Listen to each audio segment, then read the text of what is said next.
The NASCAR Winston Cup Series comes to California today as NASCAR's 50th anniversary season.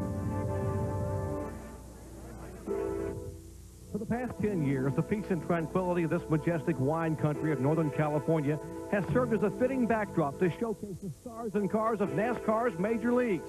Today, the Warriors of Winston Cup have headed west for yet another taste of road racing at its best. This year in the Sonoma Valley, they will battle a new twist, which is not a turn at all, but rather a 900-foot ribbon of asphalt called the Chute.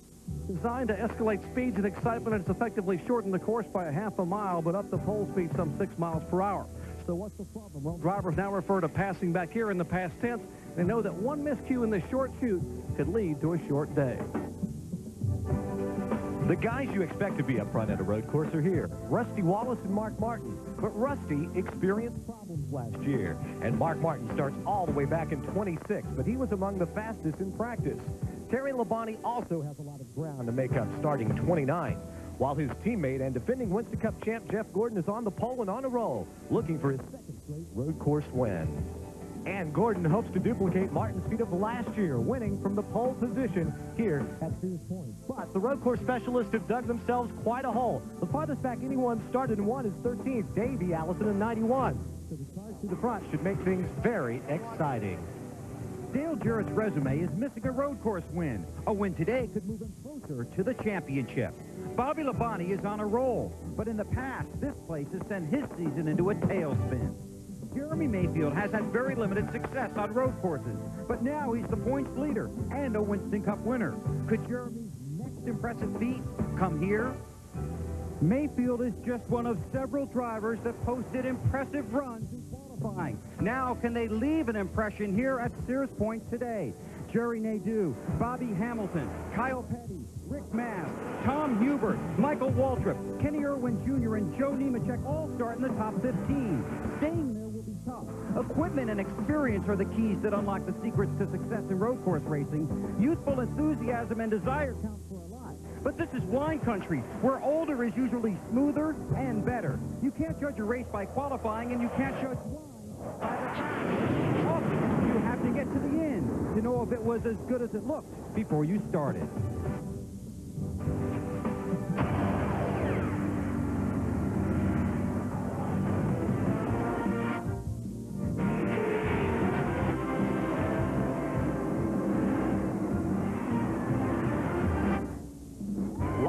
From the Sonoma Valley of California, about 45 miles north of San Francisco. It's NASCAR Winston Cup Racing, the Save Mart Kragen 350 from Sears Point Raceway. After 15 events in the 98 season, here are the point standings. A great battle for the point lead as 4 drivers are within 53 points. But now take a look at the starting positions for these drivers in the top 10. Some of these guys have a lot of work cut out for them. They're starting in the second half of the field and have got to get to the front. Hi, everyone. I'm Bob Jenkins. Welcome to Sonoma. A lot of things to watch for in this race. Not only those guys moving up from the rear of the field, but as Dr. Jerry Punch said, a brand new racetrack, Ned. Yes, new. It's much shorter, as Jerry said, and a new challenge for the drivers. This used to be a 12-turn road course, and some of the drivers still say it is. But they've taken out 2 critical turns, turns 5 and 6. That's the gray area inside the marking. The white area around was the old. It's the new course, and that gray area, they've taken that out now, Ben, which will present quite a challenge to the drivers. I think it will. You know, this chute. You know, here's the way the racetrack used to go. It used to come down here up to turn 7. As you can see, now the racetrack goes completely across. That's the chute. But I'm really concerned about the chute in this area. It's very, very wide. I think they could fit 10 cars abreast. Side by side. Right here's the... Up here, I'm sorry.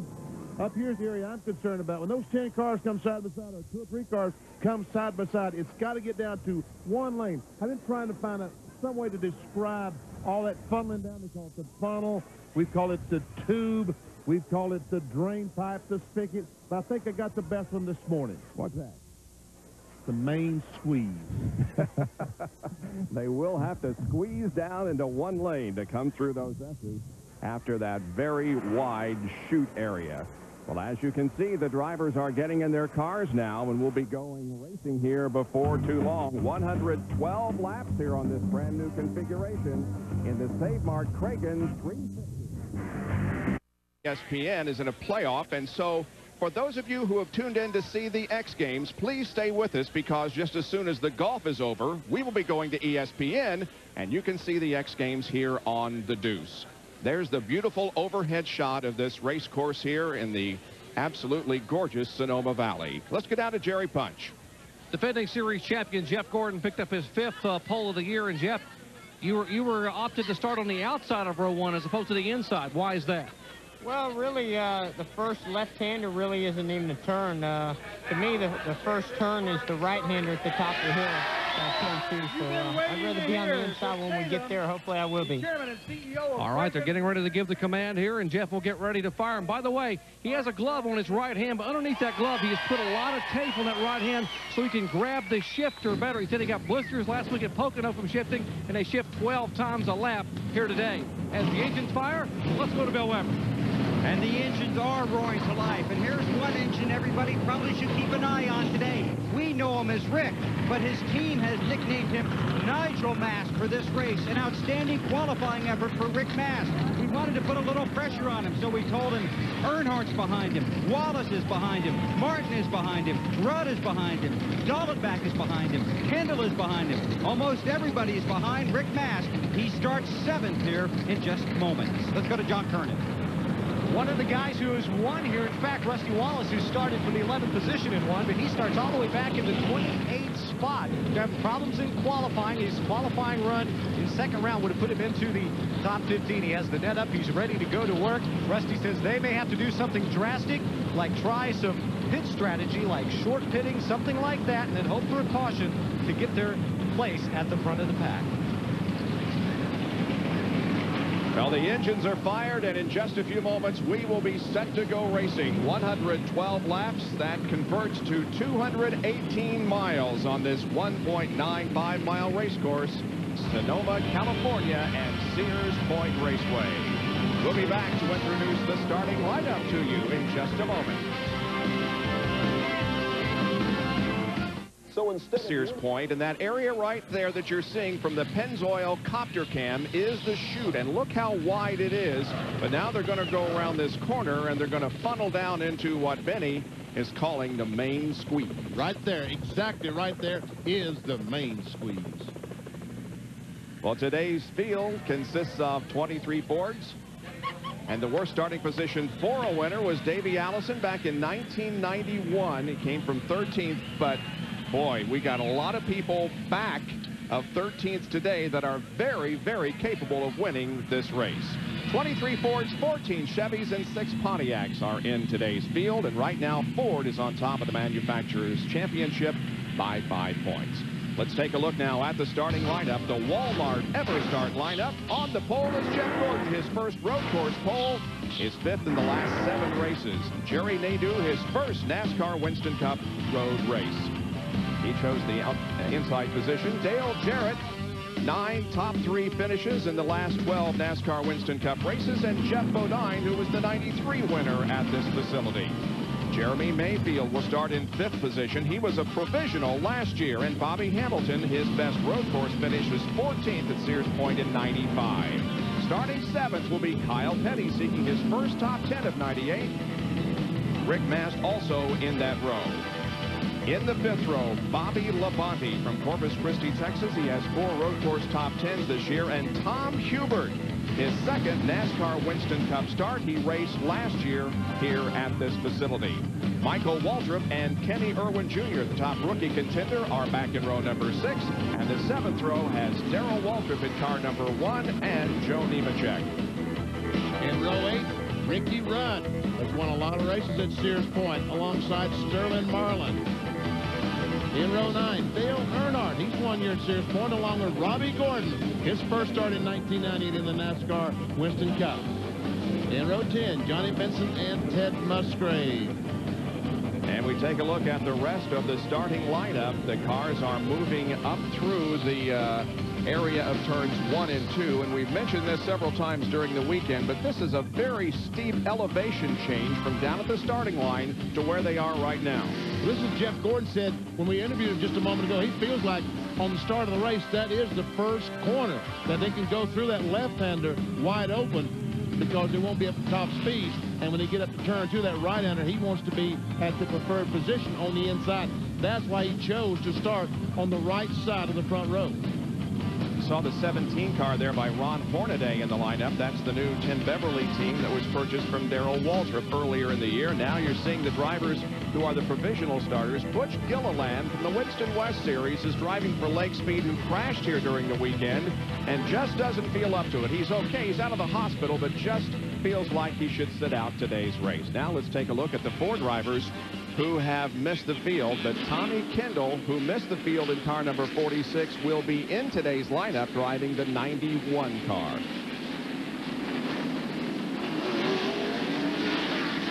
Take a look at our onboard cameras today. The 91 car, Tommy Kendall, the first union on board, will be starting back in 42nd spot. Wally Dallenbach will be carrying our Budweiser onboard camera starting in 37th spot. That was quite a surprise. Everyone thought Hornaday would be up. Hornaday would be up farther than that. Also, Dallenbach. Hornaday, the Napa on board, 33rd. And then here's the real surprise. Rusty Wallace, the Miller Lite onboard camera, started back in 28th spot. Here's quite another shock. Mark Martin, the Valvoline Cummins onboard camera, starting in 26th. And he does have one of the fastest cars here. John Andretti will carry our onboard camera. The Players Incorporated. Richard Petty's Pontiac. Ricky Rudd. The Tide Ride, the Tide Sport. He will be starting in 15th spot. And on the front row, Jerry Nadeau, the First Plus Financial Ford Taurus on the front row alongside Jeff Gordon. 112 laps, 218 miles that will travel here today. The race record held by Mark Martin. Pole speed much above last year because of the shortened track. And they should be able to go about 38 to 44 laps before need of fuel.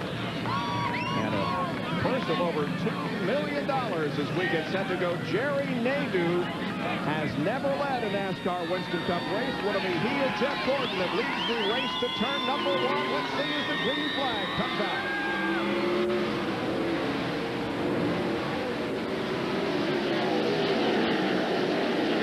Nadeau has the lead. Oh, but he's going to get off the course. He got in the corner too hard, but he still got the lead. But there goes Jeff Gordon by him, and several cars will go by. Wow. You could see he was going way too fast to make that second corner and got off course. He's back on everything is okay, but man, did he lose a lot of position. He was going for that lead, wasn't he? He was. He was pumped up going in there. Yes, he was. He forgot to back off. Well, he thought he could get, I said it on the parade lap, we thought he could get to that corner wide open. I guess I was wrong, Ned. Well, he certainly tried it. He tried it, but it didn't work. He made it some 5th place. That's not too bad for getting off the course as much as he did. Dale Jarrett second, and Jeff Bodine, Jeremy Mayfield, and Jerry Nadeau. So he is back in 5th position and not all that bad. Oh, and Ron Hornaday's off the track. Into a tire barrier. And the 21 car of Michael Waltrip, who noticed at the top of the hill, was off pace. And look at Sterling Marlin dive down on the inside of Nemechek. He passed about 5 cars going into that turn 11. A lot of drivers are saying that that is the best opportunity now to pass, outbraking your opponent going into turn number 11, and Sterling picked up several positions. Looks like DJ might be gaining just a little bit on Jeff Gordon as Michael Waltrip is coming through the S's very, very slow. It looks like he might be able to get back to the pit area.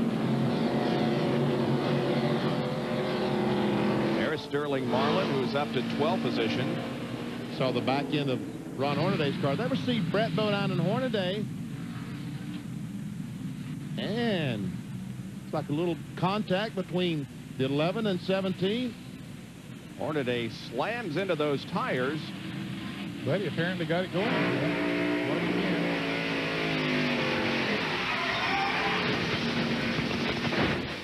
Wow, that's going through the S's. Nice done, guys. And watch this at the very start. Watch what they do. He's supposed to turn left, but guess what? He had too much speed, could not make that left. He goes down through the dirt, across the racetrack, tried to stay in the lead, but unfortunately could not maintain the speed and would go back to 5th spot. Just one of those rookie mistakes that you make, especially when you're on the front row and trying to lead your first race in Winston Cup competition. There's Jeff Gordon, who has about a 1 3/4 second lead on Dale Jarrett. Yeah, he's leading rather handily there. Jeff Bodine running third, Nadeau back in fourth, and Jeremy Mayfield is in the 5th position.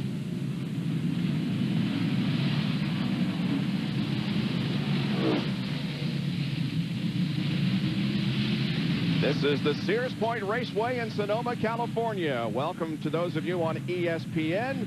We are 2 laps into this event, and Jeff Gordon has the lead over Dale Jarrett, Jeff Bodine, Jerry Nadeau, and Jeremy Mayfield. There's the interval between first and second, as we see from the Pennzoil copter cam. So quite an interval for Jeff Gordon. Jerry Nadeau started on the front row and fell back to fourth when he couldn't make the corner at the start of the race. And this incident between Brett Bodine and Ron Hornaday. This is going through the S's. We see the cars side by side. Some contact between Brett Bodine and Ron Hornaday, and Hornaday slams into the tire barrier. Both cars would continue on. Now here is this incident that started the race. Jerry Nadeau on the outside of the front row just carried so much speed into turn 2, he could not make the corner. Goes across the racetrack. He's still trying to take the lead and stay in the lead, but he had lost all of his momentum. Yeah, he had to slow it down to keep from running into that tire wall on the other side of the racetrack. And you say that killed his momentum, and Jeff Gordon, Dale Jarrett, and Jeremy Mayfield and Jeff Bodine all got by. But he now has passed Jeremy Mayfield. Nadeau has got in 4th place. Let's go to the test and Jerry Punch. What a tough break for Michael Waltrip on the very first lap of the race after qualifying in 11th spot. The Citgo Ford apparently broke the throttle linkage off the side of the carburetor. The car would idle only. He finally made it back to the pits, but has come in under green, has lost a lot of valuable time. And now Leonard Wood, Lennon, and Eddie Wood are trying to reattach the linkage to the left side of the carburetor, but he will lose at least 1 lap, maybe 2 or more here in the pits. Let's go to John Kernan.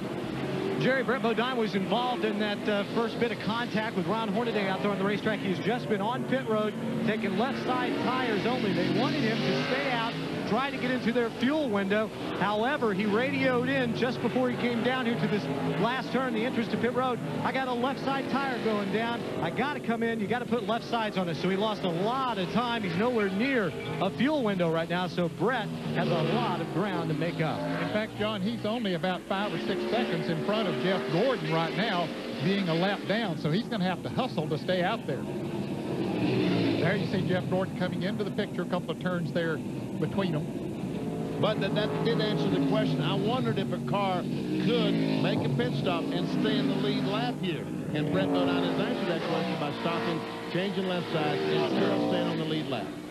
His interval now is 2.19 seconds back to Dale Jarrett.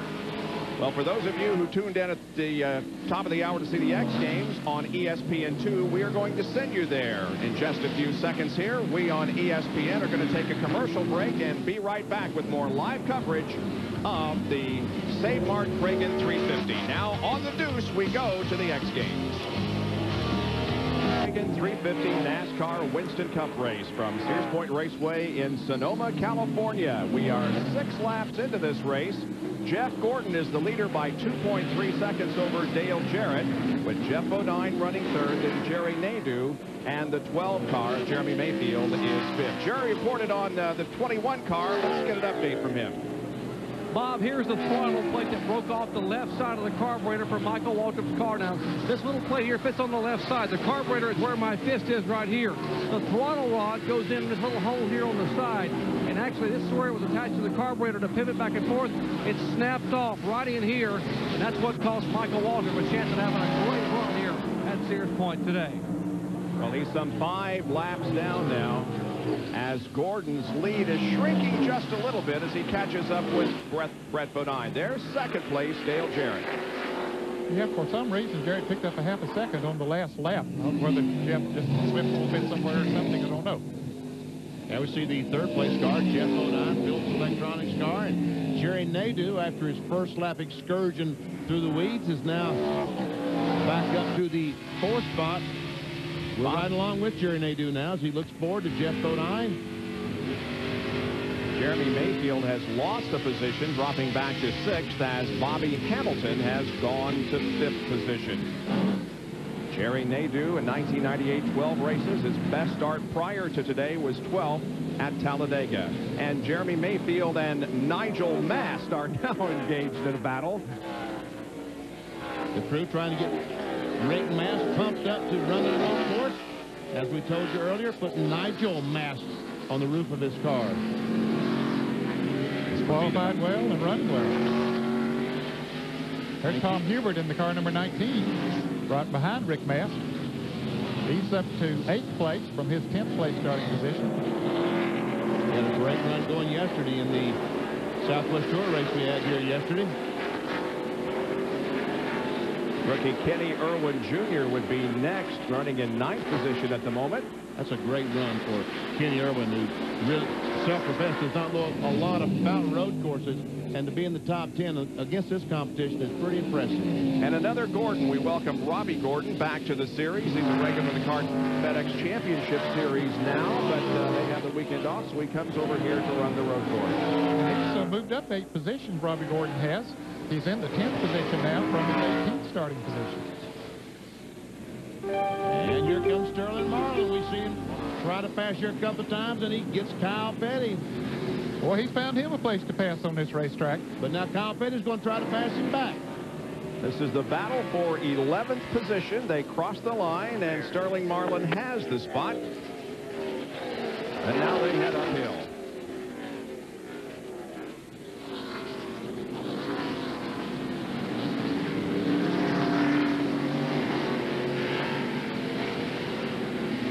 And right now, Jeff Gordon's worst nightmare. He said, I shouldn't be seeing any traffic this soon. But Brett Bodine, the left car, has made a pit stop. And right now, Jeff Gordon is being held up a little bit, which lets Dale Jarrett just close right up.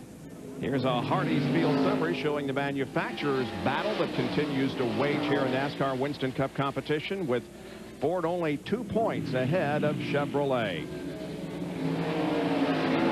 Well, Gordon will undoubtedly be able to pass here as he comes into turn number 11 and put Brett Bodine between himself and Dick Trickle is fine.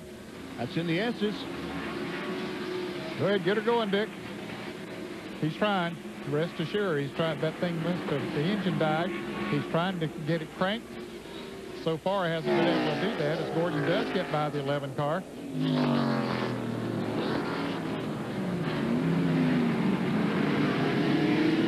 no, he was in turn 2.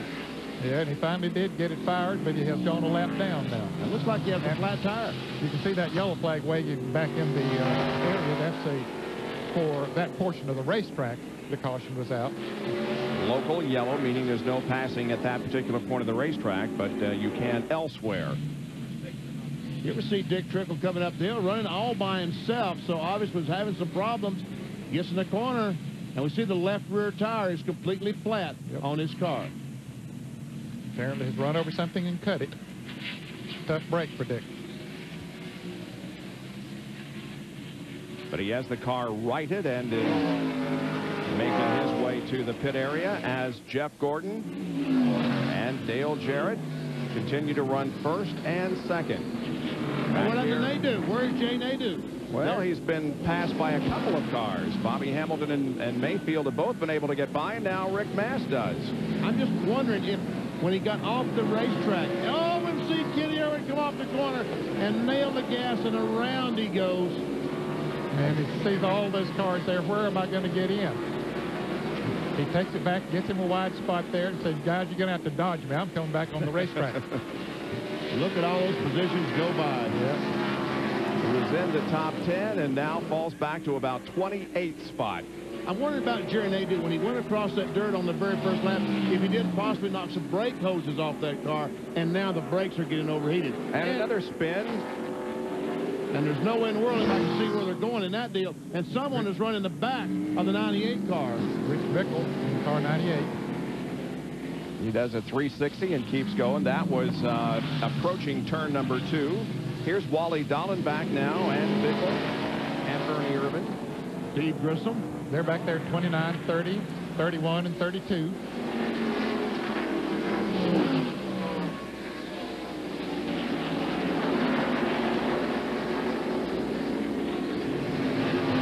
look at that incident back in turn number 11. They were 3 wide in front of Kenny Irwin Jr. That's Nadeau, Mast, and Hubert. He just nails the gas. He said, I'm going to get me some positions, too. That's exactly what he was trying to do. He saw an opportunity, he thought, to shoot by those guys, but it didn't work.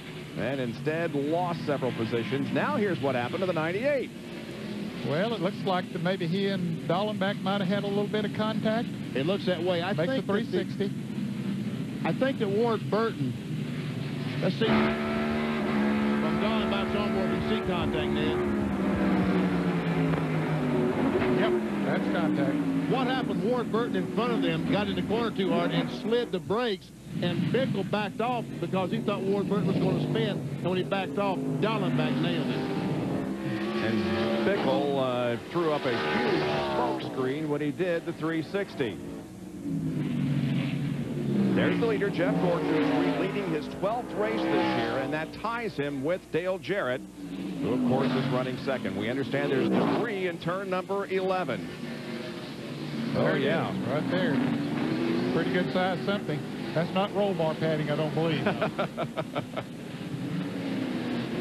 Well, look, it could be a chunk of rubber. I'm not sure, but in any case, the green continues to be out. Could have come off of Dick Trickle's tire, maybe a rubber piece of chunk of rubber. All the drivers have been made aware of it now. That is the slowest part of the racetrack. Mark Martin has moved up to 16th position, started 26th. He was the fastest second-round qualifier yesterday. But look how he's just been able to pick him off about every lap. He also, in happy hour, had the second fastest time that last hour of practice yesterday afternoon. So he has a fast race car if he can just get to front and race for the leader. Just ahead of him is Ricky Rudd.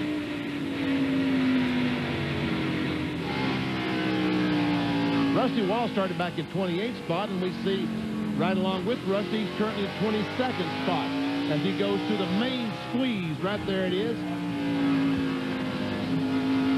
Oh, there's a car up on the bank. Jerry Nadeau. It's Nadeau, indeed. Oh, my gosh.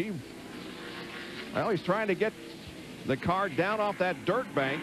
But he's got a lot of damage to the front of that car, it looks like. The guy says, was that us? Yes, it was. I'm afraid it is. Doctor. Well, as you see Jerry Nadeau's car there coming to rest on the bank, we were down here talking to Jerry Pitts, the crew chief, and some of the crew. Now, Jerry looks over at our TV screen to see exactly where Nadeau's car is. And I said, did you have a problem when he ran off the track on the very first lap? Jerry said he hadn't said anything at all, but we're going to ask him in just a moment. They were going to ask him as he came by, but as he came by, he keyed the radio and said, I think I broke something on lap 1. I don't think it's going to... And the radio went off. The next thing we saw was his car up on the dirt bank. So obviously something was broken. So Benny, you may have been exactly right. Either maybe brake ducts were ripped away, but something was amiss on the car number 13. And now it has come to rest off the course. And we do have a full course caution also. So this is going to slow the entire field. Let's see if we can check. He's racing with Kyle Petty. And they make a little contact, it looked like. Not much, but then all of a sudden it just veers left on him. Something must have broken. A tire went down or something broke and just shot him straight into that bank. From his onboard camera. Let's just listen. This is going through the exit.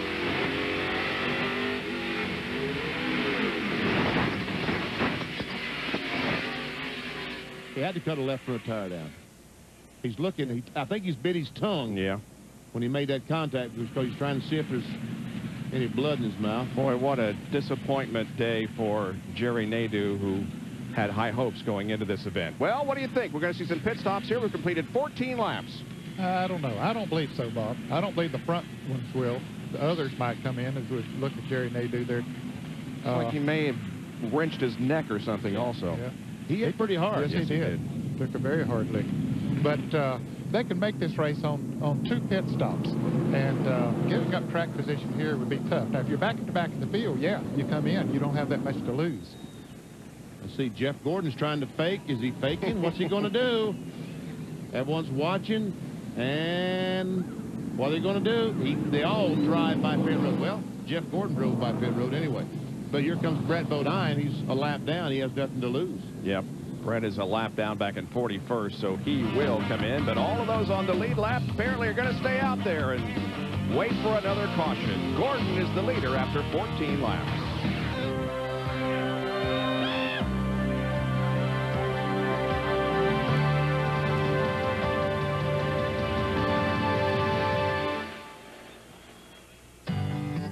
In 1948, the National Association of Stock Car Auto Racing began sanctioning races in the southeastern part of the country.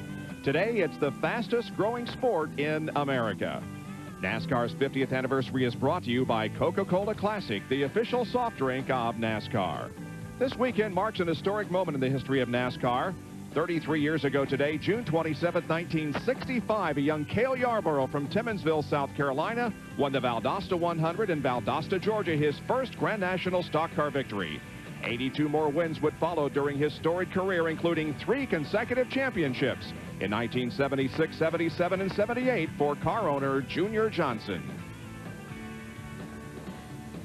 On this date in history, right now we are at Sears Point for NASCAR Winston Cup Racing. We remain under caution. A few drivers did make a pit stop. Those who were running at the tail of the field made a pit stop, but those who were running up front did not choose to pit.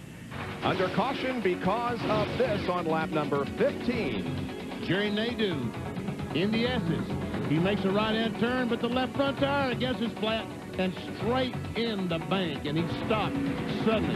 Right along with him, and just see how suddenly this car stopped, folks. He's going to turn right, but the car's going straight. Hard lick. We saw Jerry walking from the car, but he appears to be okay. Bill, we did see several pit stops there. And this would be an unscheduled pit stop for Johnny Benson. They're going to go take off the air cleaner and apparently have a carburetor problem. They've already changed right sides. They'll change 4 tires and put fuel in, but that's not why he's here. He apparently has a motor problem. We'll check on that. But the 26 car sits on pit road. Jerry Punch. And a bit of strategy for the Budweiser Chevrolet of Wally Dallenbach. They started back in 37th spot and knew they probably weren't going to be able to pick off all those cars to get to the front. However, this caution flag may have played into their hands. They decided to go ahead and pit early and basically do what they call short pitting, figuring the next caution that will come out, or possibly even the first pit stop around lap 35, will leave them on the racetrack at the front of the field. Let's go to John Kernan. Jeff Burton has got showing a little bit of damage on his rear bumper because somebody got into the back of him at the very start of the race. Talked to his crew chief, Frankie Stoddard, and he said, Dad, we just got tapped from behind, but the car seems to be all right. That's why they did not come on pit road this time. We'll take another break. 16 laps now completed here at Sears Point in the St. Mart Kragen 350. Join us. The cars cross the line, take the green flag, and resume the competition here at Sears Point Raceway. It's Jeff Gordon, followed by Dale Jarrett, Jeff Bodine, Bobby Hamilton, Jeremy Mayfield, and Rick Mast.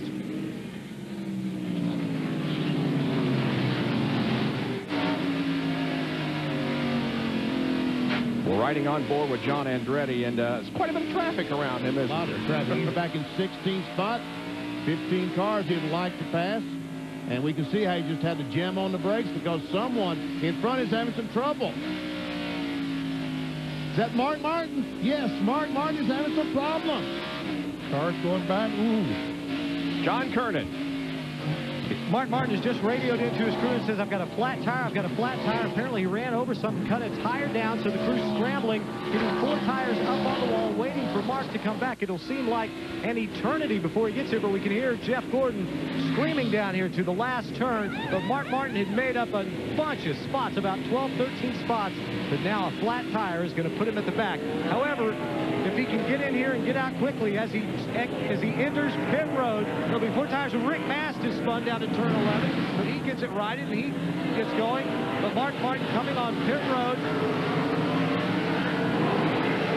The left sides look good. The crew swings out into action. They'll change the right side tires on also the left side tires, but they will make no chassis adjustments as the field has already gone past the start-finish line. They've finished work on the right sides around to the left sides, getting them off the right side tires. Actually, I couldn't see a flat tire there either, so we'll have to check that in just a moment. But they get the left side lined up tight, and they tell Martin 3,800 RPM in second gear. He takes off and heads down pit road. Well, he was doing so well. He started 26th, had picked up half the positions, worked his way up to 13th, but then the flat tire that has put him at the back of the field.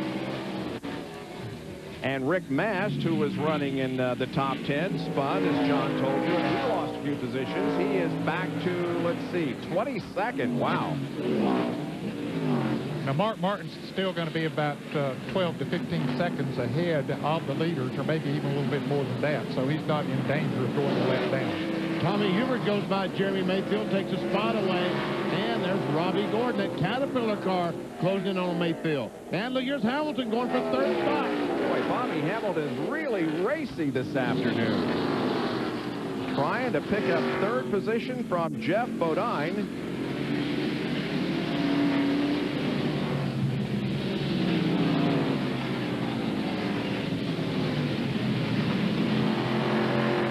Remember that great car he had at Martinsville when he won over there back in the spring? And the flat track, he hasn't had too many Kodak moments since then, but maybe, you know, this type of a racetrack, the traction they were getting over there that day is working for him. Yeah, his best finish since Martinsville has been a 16th, and his average finish at 24. So Bobby is out to prove something here today.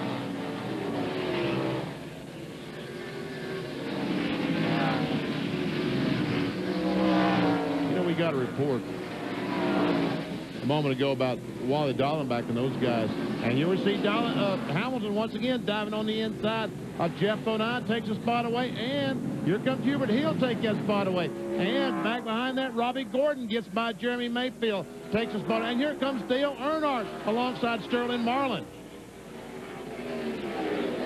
This is not a good place to race side by side, and Earnhardt knows that, so he falls back in single file, going up the hill. Marlin is 8th, Earnhardt 9th, and Ricky Rudd is in 10th spot. We're on board with Rudd now.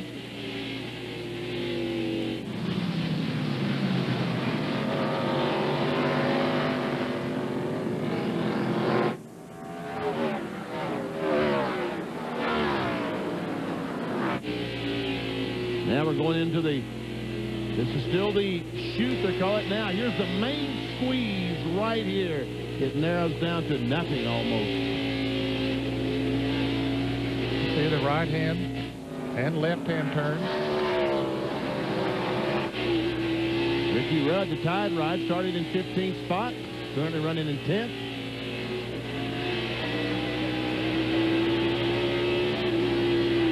Let's get an update on the Mark Martin situation. John Kernan. Bob, we have checked out the tires. What we've found, a little cut here on the left front tire. He ran over a piece of debris, maybe a pebble, a rock out there on the racetrack, and it was a slow leak, and it's the left front tire that was cut on Mark Martin's car.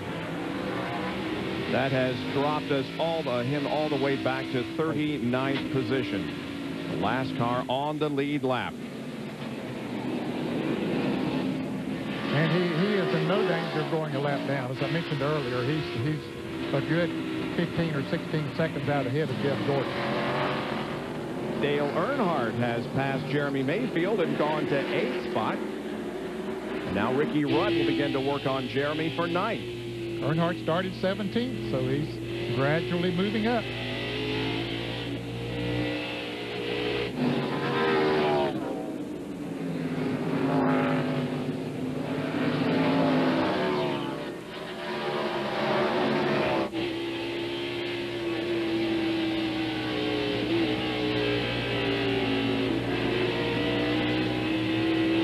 Just a moment ago, we saw that Earnhardt got by Mayfield. Here's how he did it.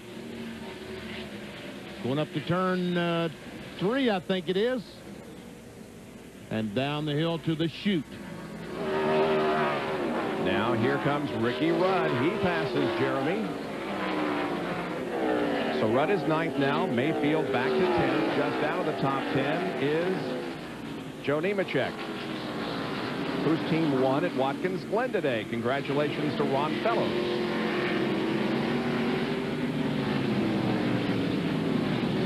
By the way, got to say that Robbie Gordon has moved that Caterpillar car up to 4th spot.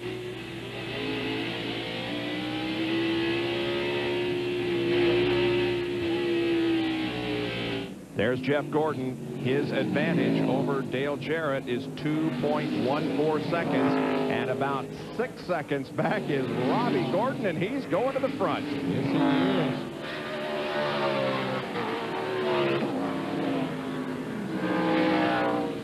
Well, they're talking about it being difficult to pass, and Robbie Gordon has come from 18th up to 4th position, so he's finding the places. He's finding, absolutely.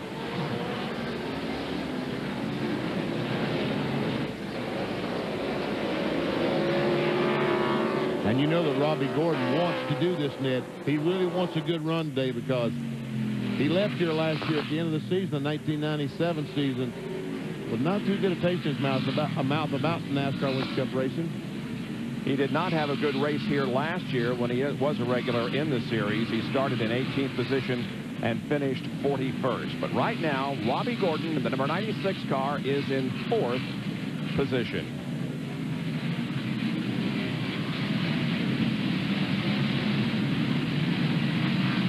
Now, the other Gordon is pulling away from everybody, including Robbie.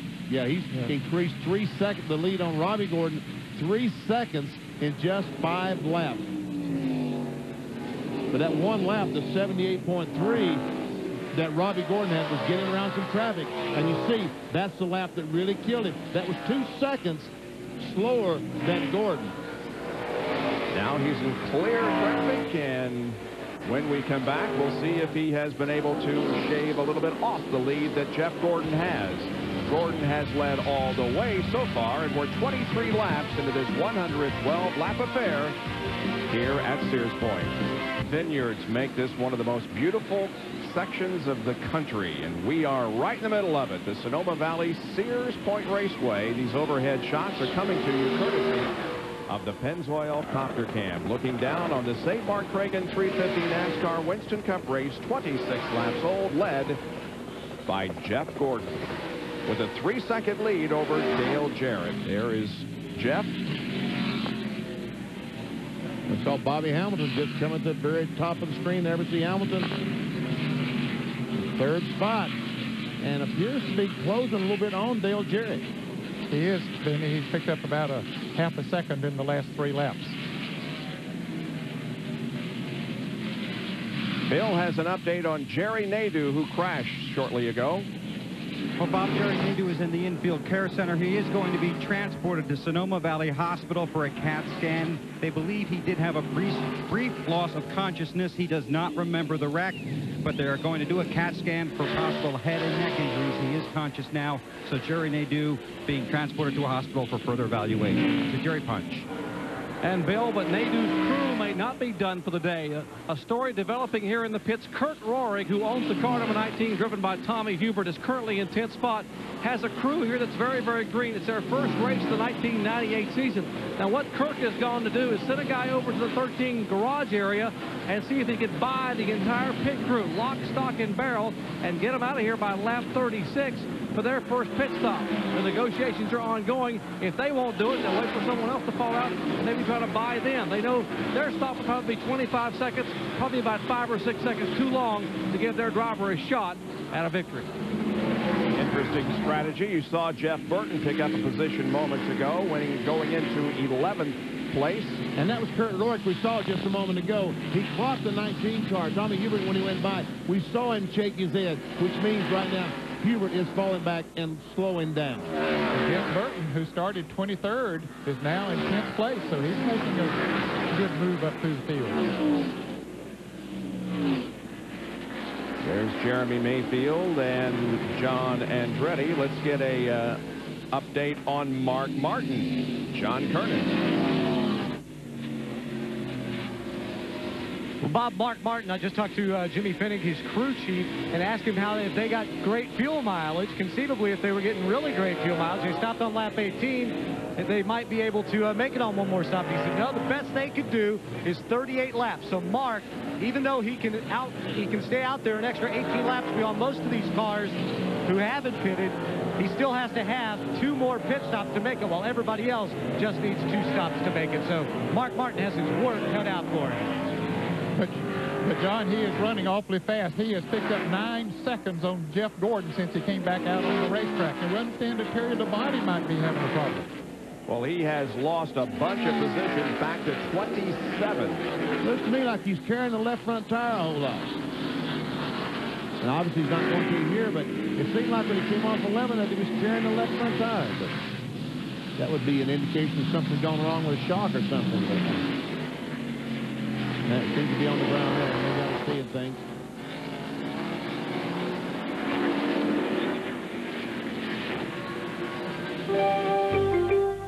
Here comes Jeff Gordon once again, down toward turn number 11. Interval back to Jarrett is 3.04 seconds last lap. Jeff Gordon had the fastest lap last time, 93.5 miles an hour. There's Dale Earnhardt, who is 6th. And Jeff Burton is in the 10th position, and he's made a nice march toward the front from his 23rd starting position. He did drop back to 24th, now is up to 10th. But everybody's having a very difficult time closing in on Jeff Gordon. Well, one reason because Jeff Gordon has the clean racetrack right in front of him. There we see Jeff Gordon on top, Jeff Burton on the bottom. And we see that Jeff Gordon is running in the 74-second bracket. Jeff Burton, meanwhile, the best lap that he ran was 75.3 this lap. And we see Kenny Schrader making a pit stop. And we understand that Ernie Irvan also has a problem on the racetrack. He has gone straight at turn number 1 onto the drag strip. Well, Rick Mast did too. Now, Rick has turned around and come back and going the other way. He's headed in the right direction. Ernie was going right on up the drag strip. I don't know. He looks like he's coasting. Oh, he's got a right front tire flat, and he's got problems. No question about it. He's trying to find a shortcut to the pits. Yeah, there is a cutoff up there somewhere, and that's what he's trying to do. And I think what happened there that he forced Rick Mast. When he went out that way, he forced Rick to go up that way. Rick didn't have any choice as Ernie was going that way with that flat tire. This is the second Sears Point race that Jeff Gordon has led. He led 12 laps in 1996. If points were awarded right now, you see that Jeff Gordon would move ahead of Jeremy Mayfield and go into the NASCAR Winston Cup points lead. And Wallace and Labonte would also swap a position. John Kernan, what's the update on Terry Labonte? Well, just 2 laps ago, I talked to Andy Graves. He said Terry hadn't said anything to him, but Terry is now on pit road. They'll change all 4 tires, put fuel in the car. Sitting up here in Ernie Irvan's pit trying to figure out what is going on with him, waiting for him to get in. But now the left side going on Labonte's car, so we'll check with Andy Graves in just a moment. But 2 laps ago, he said there was not a problem with the car. Terry's going to get out in front of the leaders. He'll have a pretty good little space between he and Jeff Gordon. A little bit earlier than you would think they would come in. We were expecting pit stops to start at about lap 38, but there's Ernie Irvan. He's trying to get back to the pits. Boy, that right front tire, you can see it's shredded completely. Cost Ernie a lot of time, beat up that right front fender. Johnny's finally there. And Ryan Pemberton, his crew chief, lobbying with NASCAR, saying, hey, don't penalize this a lap because we cut through. He needs to get in. He doesn't need to be dropping stuff out there on the racetrack. So it looks like they might wind up just holding him here on pit road. The work was completed on the right side. They're working on the left side right now. They're telling him to hold it. The NASCAR official, now Ryan Pemberton, looking on the right side of the car because there was a lot of sheet metal damage. They'll pull some of the loose pieces, the sheet metal pieces, away. They're still holding Ernie here on pit road. And here comes Bobby Hamilton, the 3rd place car. He has been on pit road. And then this has got to be some kind of strategy move. Yeah, it is. I mean, the one thing they want to do, they want to pit under green on a road course and hope that a caution will come out the next lap or so. And DW gets around, that's Darrell Walton getting around Rusty Wallace. And Rusty's off the pace. Yeah. He was moving up, but now he is definitely off the pace. So they want to stop under green flag position, but we thought they'd go to lap 38, so I don't know. Wallace started 28th, moved up to 13th spot.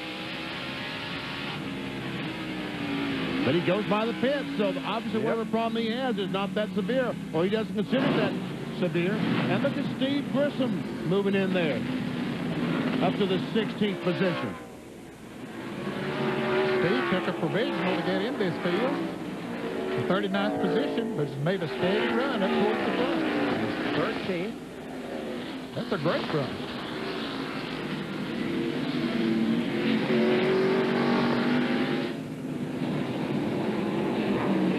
Jeff continues to set the pace, and Jarrett continues to chase, just as it has been since the drop of the green flag. There's third place, Sterling Marlin. Fourth place, Robbie Gordon. And here comes fifth and sixth, Earnhardt and Bobby Labonte. They've been moving up towards the front pretty good as well. Their tires are getting old. Those that have a good setup for hot, slick tires are the ones that are prevailing right now. And what happened to Rusty Wallace? We thought he had a problem.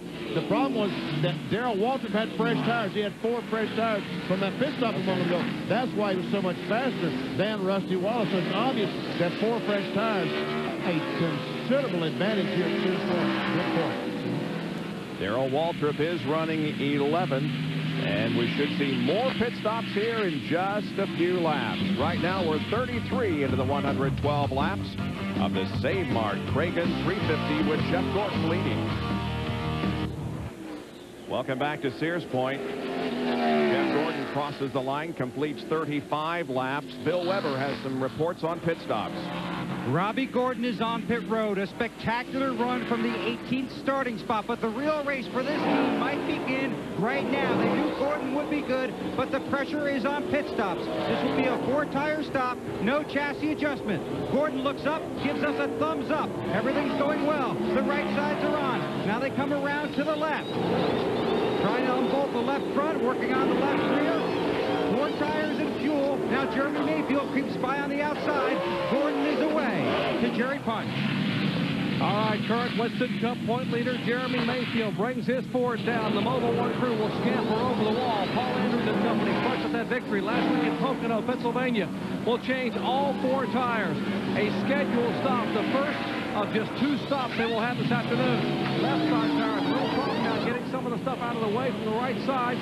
Car on the jack, left front is on, left rear is on. He is down and away.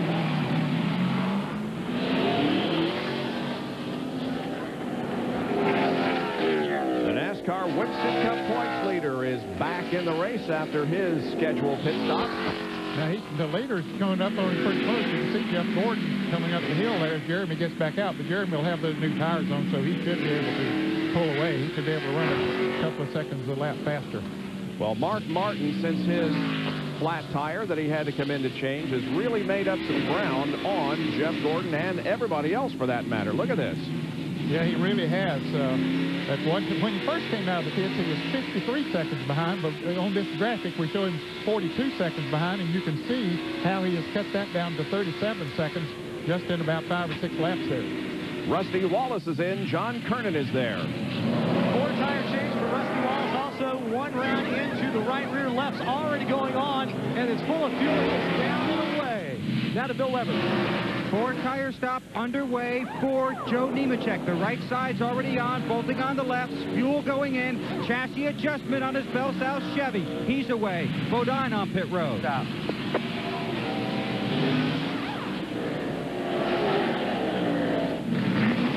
Jeff Gordon, the leader, is coming in. Doc, he's headed toward you. Well, both Jeff Gordon and Dale Jarrett should be pitting this time by, Bob. They wanted to go 38 laps. Their second stop on lap, again, 38 more laps, and that would be the way to get the checkered flag. Gordon plans no adjustments whatsoever, whereas Jarrett plans an air pressure change in the front tires to try to get a little more forward bot. Both cars pitting nose to tail at the turn 1 into pit road. Right side tires going to the 24 car. Likewise, right behind them, the quality care crew scampering now. Both crews to the left side. It'll be a race on pit road. Left front tire on for Gordon. Left rear. Jarrett's left rear is on. Lug nuts are on. Problem with the left rear for Gordon. Jarrett may have a chance to lead the race out. Let's go to Bill Weber. And Dale Earnhardt returns to the race. He's got 4 tires and fuel just ahead of him. Sterling Marlin also returned to the track. The 88 got out of pit road first. And you saw Ricky Rudd also making a pit stop. Here comes Jeff Burton and Dale Earnhardt as they slam the accelerator after clearing pit road and rejoin the competition. And Bobby Labonte has taken over the lead. He has not made a pit stop. After he does make a pit stop, Darrell Waltrip will take on the lead, and he might be able to stay there for a while because he won't have to make a stop for a little while. Yeah, he was one of those who did make a stop under the caution. So Bobby Labonte gives up the lead, relinquishes it to Darrell Waltrip, and here comes Bobby in for his scheduled stop. We'll see Darrell Waltrip go by. He will take the lead as he crosses the start-finish line. Jerry Punch coming to you. In 9 attempts at Sears Point Raceway, Bobby Labonte has never won, but he has been in the top 3 the last 3 years with 3 laps to go and had problems. Maybe today, the 10th time will be the charm. The Interstate Batteries crew now go to work on the right side of his Pontiac. Right side tires, great pit stop so far. Less than 7 seconds on the right side. Left front is on. Left rear is on. They clean the windshield. Lug nuts are on. And he is down and away. Great stop. Maybe one of the best we've seen this season. Well, that's one of the best you'll see anywhere, Jerry. 16.6 seconds. That was a great pit stop. Yeah, it certainly doesn't get very much better than that, I'll tell you. Interstate Batteries crew can pat themselves on the back. They did a great job. Here is Darrell Waltrip leading the race. 15 races this year, 8 races. The first 8, not so good for Darrell, but the last 7, boy, some marked improvement. 2 top 10s and an average finish of 16.2. And every race fan had to get emotional just like Darrell did when he had that great run at Pocono last week. I talked to him on Monday and told him he made us proud last Sunday at Pocono. All of us old guys, right? Ernie Irvin there 2 laps down the Skittles car, trying to get by DW, then hope the caution flag were to come out. Running second is Steve Grissom. He's another one of those cars that did make a pit stop during the caution. Bill, John Andretti's in. He certainly is, Bob. They'll clean the windshield, and he will also get 4 tires. Right sides, of course, going on first. They'll put in the fuel. They don't need a whole lot of that. Now the second can going in to make sure they'll top it off. Left side's off. Left side's going on. Andretti sitting patiently. They clean the grill to make sure there's no debris there. Waiting on the left rear, and John Andretti returns to the race in about 19 seconds flat. Keeping it under that pit road speed limit as he searches for the pit exit. There it is. Now he can accelerate up the speed.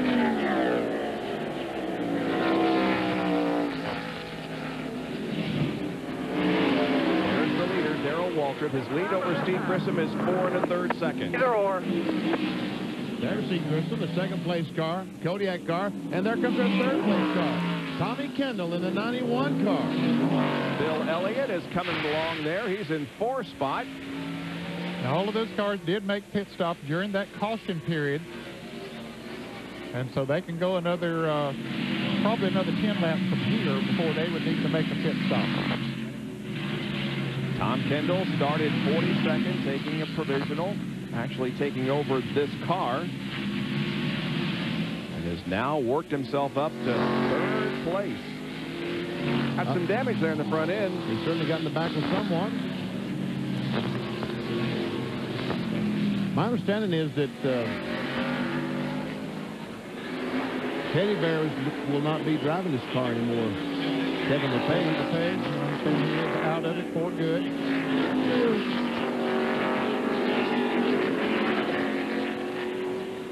Bill Elliott started 43rd in the McDonald's car, is now running in 4th spot. And you can see where he made that huge jump from 19th to 4th in that 7 laps when all the cars made the pit stop. He's gained 15 spots. His best finish here at Sears Point came in 1989. He was 3rd, and Waltrip is coming in to Bill Weber.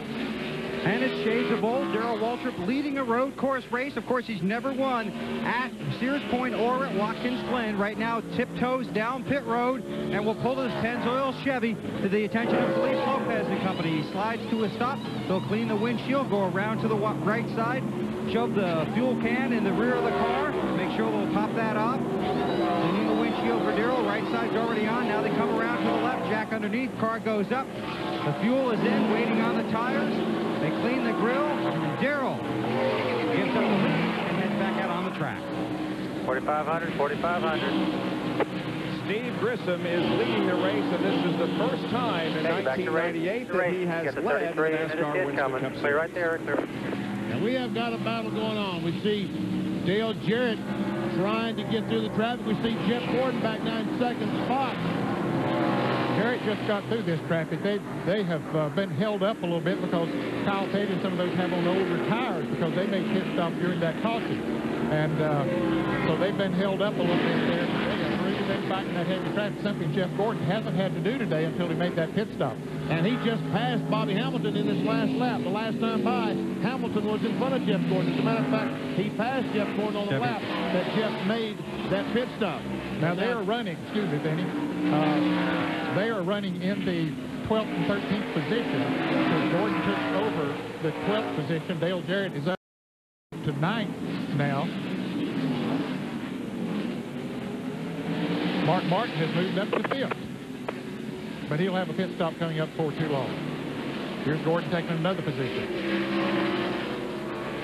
There was all kind of action just ahead of Jeff Gordon last lap.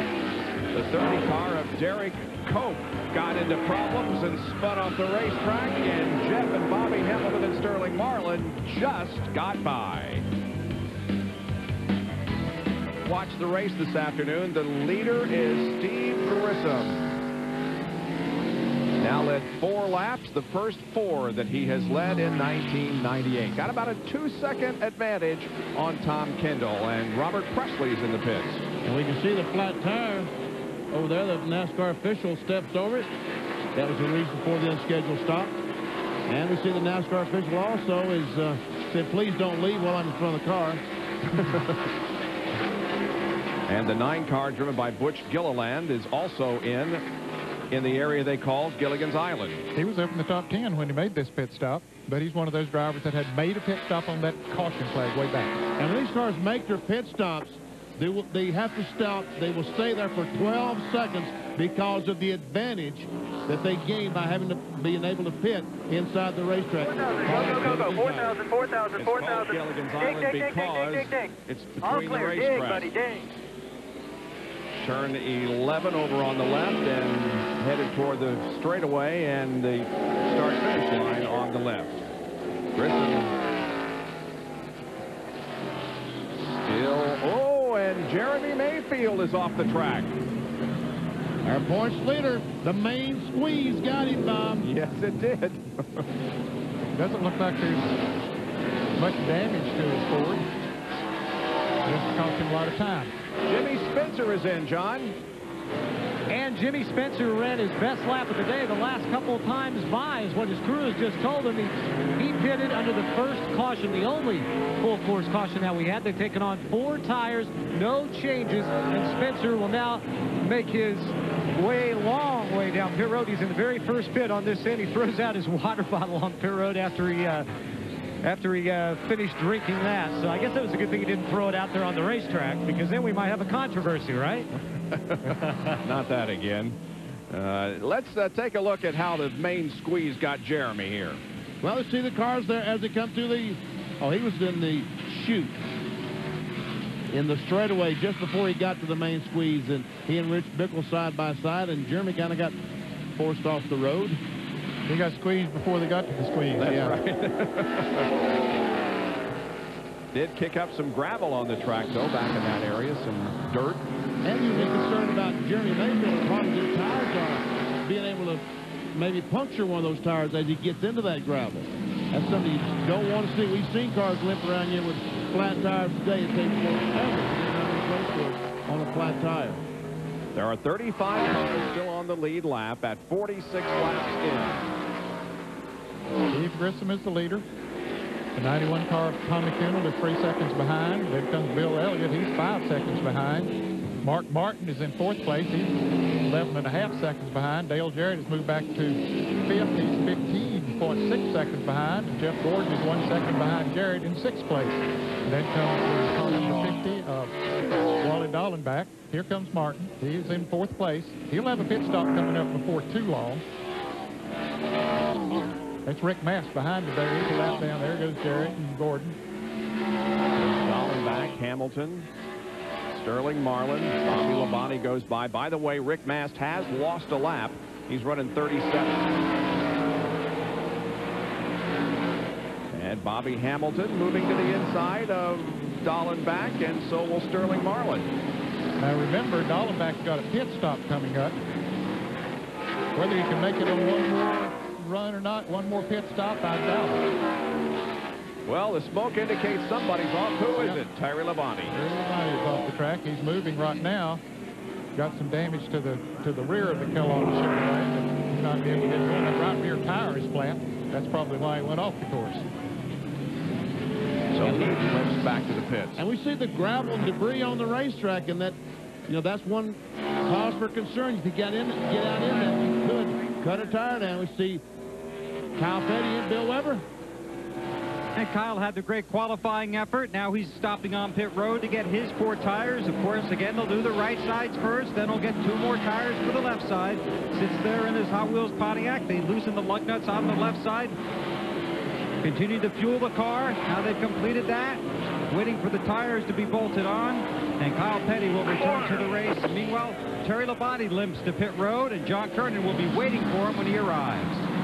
And Terry coming around the last turn to get onto pit road. You can see a lot of damage. In fact, I think he might have a little more than the flat tire. He just radioed in and said it feels like one of the trailing arms is broken. So the crew looks around on the right rear of the car. And I have a feeling Terry might be on pit road for quite some time. Of course, I'm on the left side. I can't see on the right side. The NASCAR official, they're going to put the right side tires on it, and Andy Graves made the call. They're going to have to take the car behind the wall, so possibly it is a broken trailing arm or Bennett. Terry Labonte spun coming through the S's. And we see that tire go flat, just exactly as you said, Ned, and backed it in the bank. Battle for 3rd position involves the 94 of Bill Elliott and the 6 on that 2nd and 3rd. Yes, the 2nd car, Tommy Kendall. The 91 car, the first Union Chevrolet, and that's under Nicky D. 94. Elliott has closed up on Kendall. And we'd expect him to pass him, but it looks like right now Kendall says, no, I don't think so.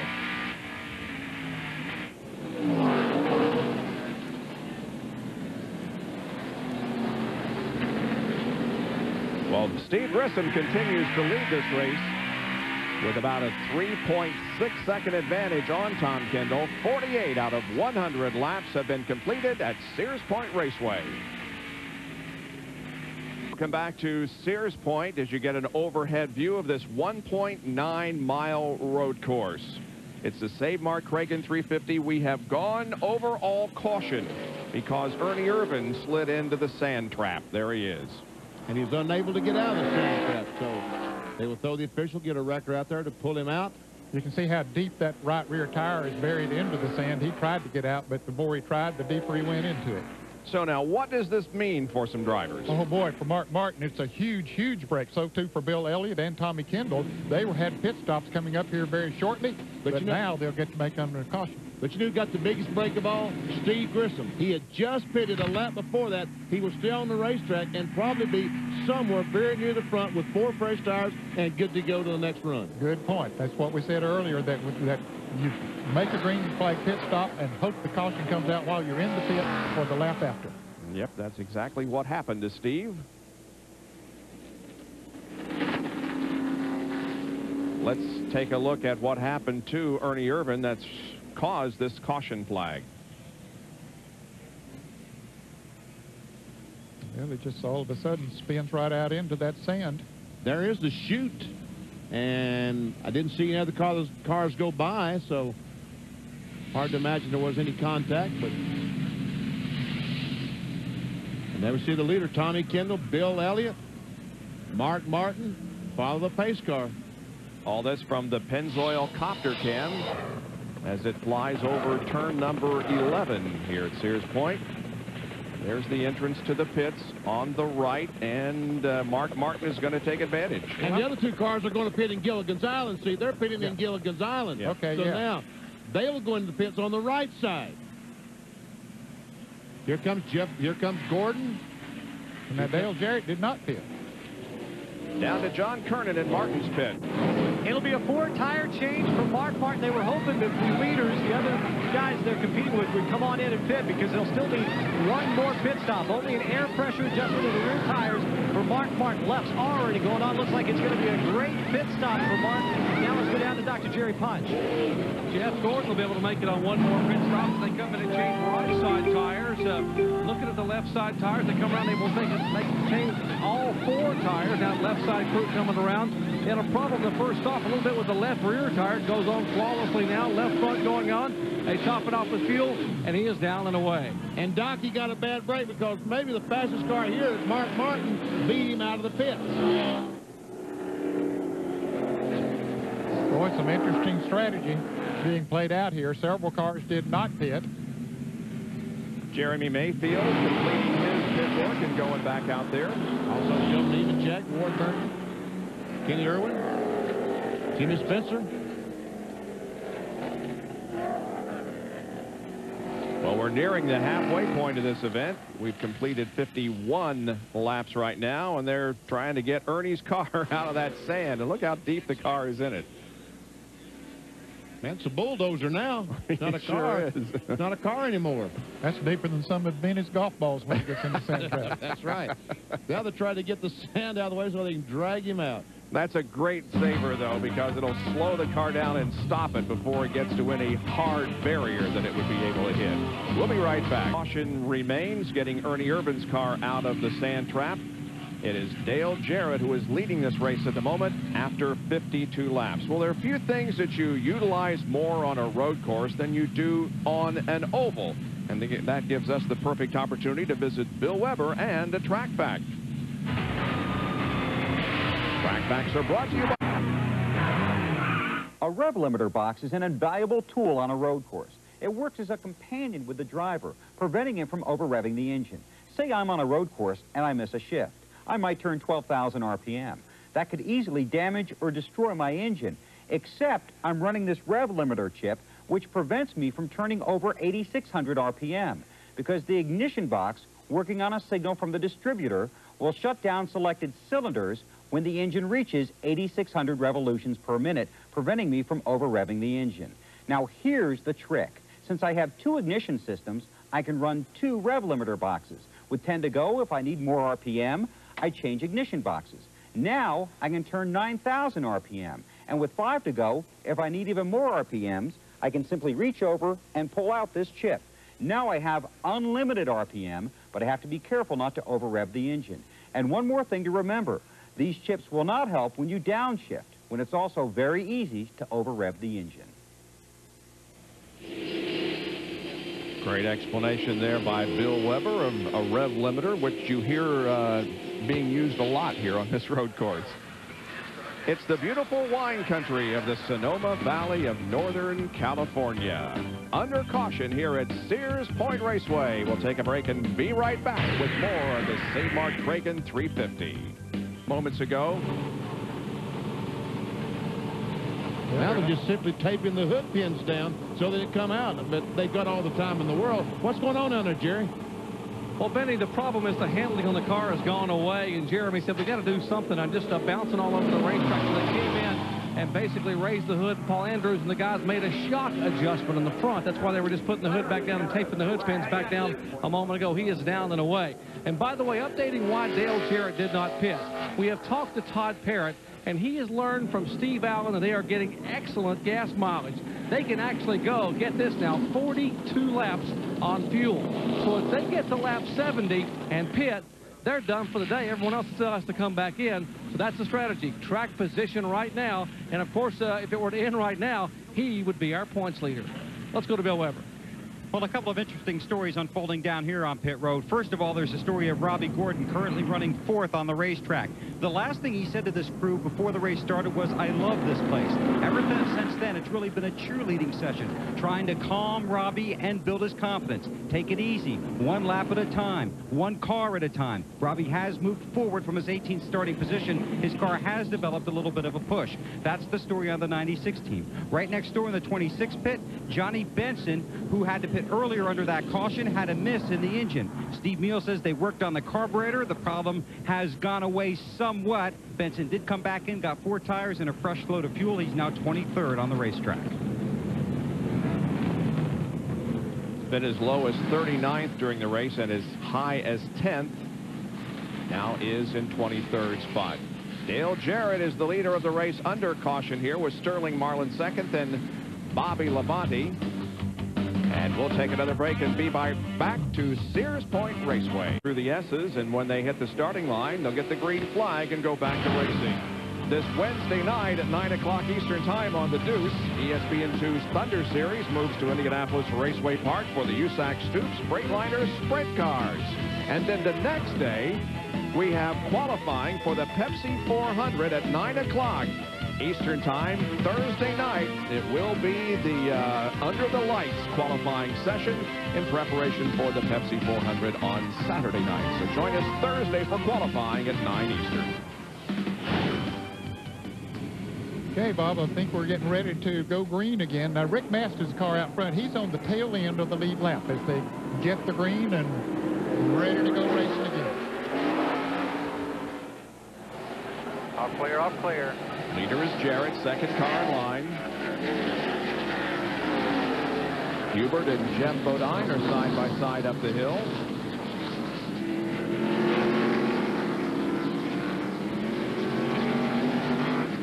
You can see that Jeff Gordon, who has led the most laps this race, is mired back in traffic. He's 15th. He's led 37 of the 55 laps that have been completed so far. This time around, it'll be the halfway point, but the money will not be awarded. They have to run, what is it, 5 laps under green? Yeah, I think that's the rules. By the way, we have 2 cars out of the race. Jerry Nadeau, who crashed, and Terry Labonte is experiencing his first DNF of 1998. He is also out of the race. On board with Mark Martin back in 14th spot, just ahead of Jeff.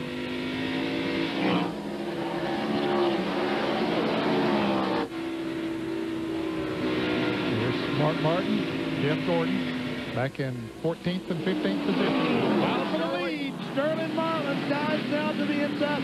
How many times have we seen him do this today? Jarrett was trying to get Excellent, around. excellent, excellent. Couldn't quite do it. And you heard Marlin's spotter say, Way excellent, excellent. It Eagle certainly was. Jarrett trying to move back and take the lead back again. Couldn't do it. Your First Plus Financial Field Summary showing you the points change. We continue to update you on where your favorite driver is in the points at the moment.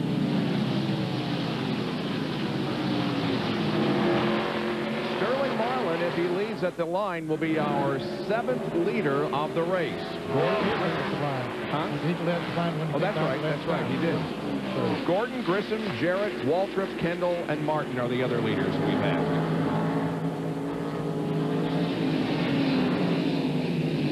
Sterling has had 2 top 10s in 9 Sears Point races. His best was a 6th place finish in 1990. He led 2 laps in 93.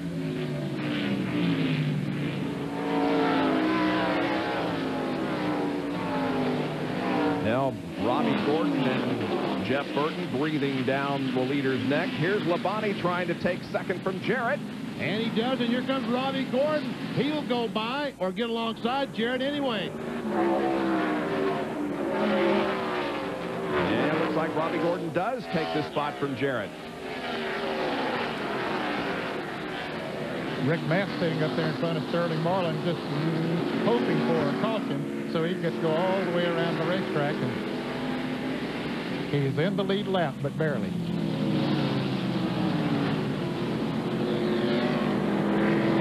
Jeff Burton, Dale Earnhardt, that's the battle for the 5th spot, and Steve Grissom back there in 7th spot. Now, he has fresh tires on. Steve Grissom has the freshest tires of all of these drivers up front here. And Darrell Waltrip is also involved in this battle. Yeah, Darrell has relatively fresh tires, too. He'd made a green flag pit stop not too long before the caution came out. Back of Darrell is Jeff Bodine at number 7. Then Kyle Petty comes along. And then Mike Skinner, who is celebrating a birthday today. He is 36, and you know whose birthday it also is today? Bob. Junior Johnson. Oh, okay. 68. 68, happy birthday. Well, what is Kyle doing? Back and forth. Well, he was trying to go on the inside of Jeff Bodine, and Jeff Bodine blocked that spot. So Kyle tried to go on the outside and could not quite make it. And Mark Martin, I thought, was going to get by Kyle Petty. And now Mark Martin has Skinner between himself and Jeff Gordon.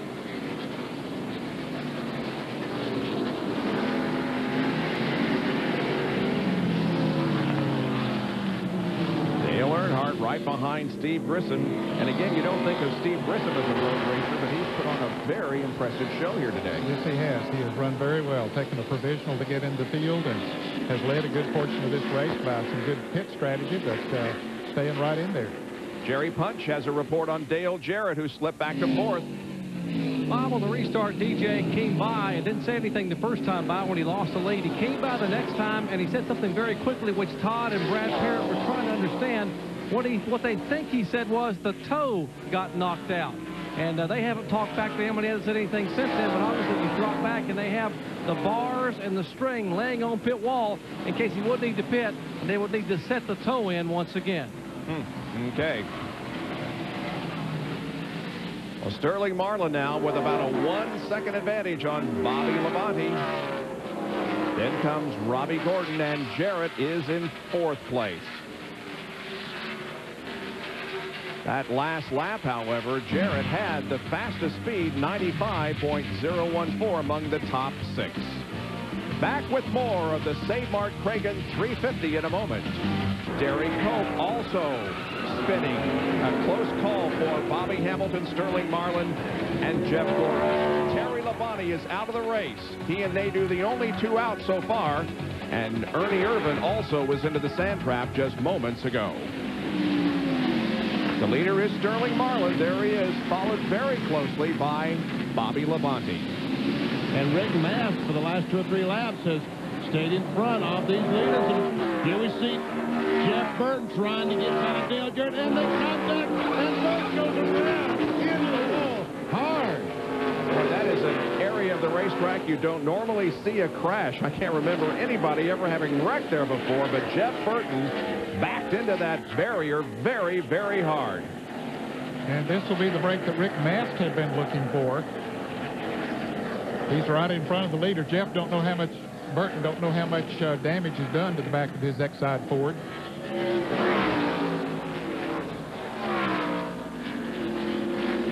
The caution is out. The overall caution is out, and so Mast will be able to go around the entire racetrack. If he can beat him back. If something doesn't happen, he can beat him back. I would think that Sterling Marlin would back off and let Rick Mast get that lap back. Talk to me, Sterling. If we stay out for 10 more laps and even get under green, they have to still stop it. And they have to still stop it. See, you hear him discussing the strategy. Yep. If we pit now, we've got to hear what the 88's doing. See what the 88's doing. They haven't said a word. They haven't said a word. Trying to eavesdrop. There is Mast beating Marlin back to the line. Mast is in 34th position, so he will get to go all the way around. Well, Jeff Burton crashing here right at the start-finish line. He has all top 10 finishes in the last 6 races, but it isn't going to end that way today. He's climbed from 16th to 8th in the point standings. Here's what happened to Jeff. Coming off turn 11, we see Jeff Burton, the 99 car, on the inside of Dale Jarrett. And they're going along, and all of a sudden they make contact. And then the car they hit tires. If they just hit sheet metal, it'd been okay, but they hit tires, which basically, I think, knocked the wheel out of Jeff Burton's hands, and the car just went sideways. And we saw when he backed in the retaining wall that he actually cracked the wall. There we see, when they touched tires like that, he just jerked the wheel out of his hand. Now in a separate incident, let's jump on with John Andretti. And Ken Slater runs into the back of Kenny Irwin. Irwin's car, we saw it smoking going up the hill after that. We didn't know what was causing it, but now we know what the problem was. Boy, those barriers are made out of solid concrete and weigh a couple of tons, and man, he looks like he may have broke it. If not, he certainly did move it. Jerry? Well, we are standing right across from Jeff Burton, where he's climbed out, and Gary Nelson, the Winston Cup Series director, is over there talking to Jeff Burton, who's not a really happy camper. I'm not making excuses for anyone, but as Dale Jarrett came down the back chute and headed for turn 7 prior to this accident, he radioed to Todd Parrott, his crew chief, and said, this car simply will not turn. We cannot get it to turn. I don't know what's wrong with it. They had made an air pressure adjustment. You heard him say earlier he thought maybe the toe end was out. Well, Jeff Burton now walks across pit road here, and we'll head back toward his pits. We'll see if we can get a quick comment with him, maybe get him to come over toward us. He's not a happy camper, obviously, as hard as he has worked in the point standings to try to get back up in the top 10. And now his day is over as he heads across to a NASCAR official. And obviously, he just, the look on his face indicates he doesn't want to talk to anybody. And I really can't blame him. Very, very upset as he heads back to the garage area. And hang on, he's going to turn around and talk to us here. Jeff, a tough break for you out on the racetrack. Yeah, that's pretty bad right there. We had a great race car. That's the second time we got on the outside of Jarrett. And the first time he ran me up in the rubber and I had to lift. And that time, I guess he figured that he didn't want to do that, and he just wrecked me. He came, you know, you run side by side there, and you got to have respect for each other. And that is the first time he's wrecked me. And let me ask you, Jeff, how bad is the car? We couldn't see the back of the car from pit road. Any chance to get back out at all? Well, the X-Side Ford needs a rear clip. The fuel cell's dragging the ground. They'll work their ass off to get it ready. I got one of the best teams in Winston Cup racing, and they'll work to get it ready. But it's got its way back. All right, Jeff, thanks for stopping and talking on a very difficult afternoon. Jeff Burton heads back to the garage here, obviously extremely disappointed. Well, I mean, here's what happened. They came off the corner, and we see the cars side by side, and all of a sudden they swerved together, and they made contact. I can't really see where DJ did anything that would have. Didn't look like that DJ swerved in the 99. Just looked like that they touched wheels. I guess as you come off the corner and accelerate with all that horsepower, these cars go back and forth. And well, in any case, Jeff Burton's car is badly, badly damaged, and we are under caution once again here at Sears Point. From turn number 11 across the start-finish line and up the hill once again. There is quite a bit of damage to the concrete barrier that is underneath the start-finish line and was hit by Jeff. Yeah, he cracked it, didn't he? Yeah, we see where the wall is broken there. Mike Helton, the vice president of competition for NASCAR, is standing by the wall waiting for someone to come over there, isn't he, Jerry? Yeah, Benny, that's Mike Urich running across to Mike Helton now in the red shirt, these guys from Sears Point, and they're trying to discuss exactly how they're going to fix it. It would take quite a while to be able to push that wall back and put some posts in behind it and probably pour concrete. What they're discussing and what Mike Helton is pointing to is the possibility of them picking up a couple of sections of portable concrete wall and bringing them up there and setting them down either in front or behind that section to add some reinforcement. Now, we are told now, as I hear the radios going, as Mike Urich is now talking to the staff crew here at the Sears Point Raceway, they will indeed pick up 2 sections of concrete wall, bring them over, and put them down behind that wall so the crack will not open up anymore, and if a car would hit there, it'd be totally reinforced as if a new wall were in place. You know, we heard Jeff Burton in his interview just a moment ago, and he's crashed his race car. You know that he's upset. But we want to show you this replay one more time. We want to slow this thing down because if you are a Dale Jarrett fan, you know, you're having some problems with this. If you're a Jeff Burton fan, you also may be having. As we watch this real slow, watch the 88 cars on the right, the blue car, this Jeff Burton on the left. And all of a sudden, the cars get close. And the cars are still going to continue. And all of a sudden, it looks like that the 99 car just jumped right beside the 99 car. And when those tires met, when Jarrett's right front and Burton's left front tire met, that's what caused the 99 car to spin.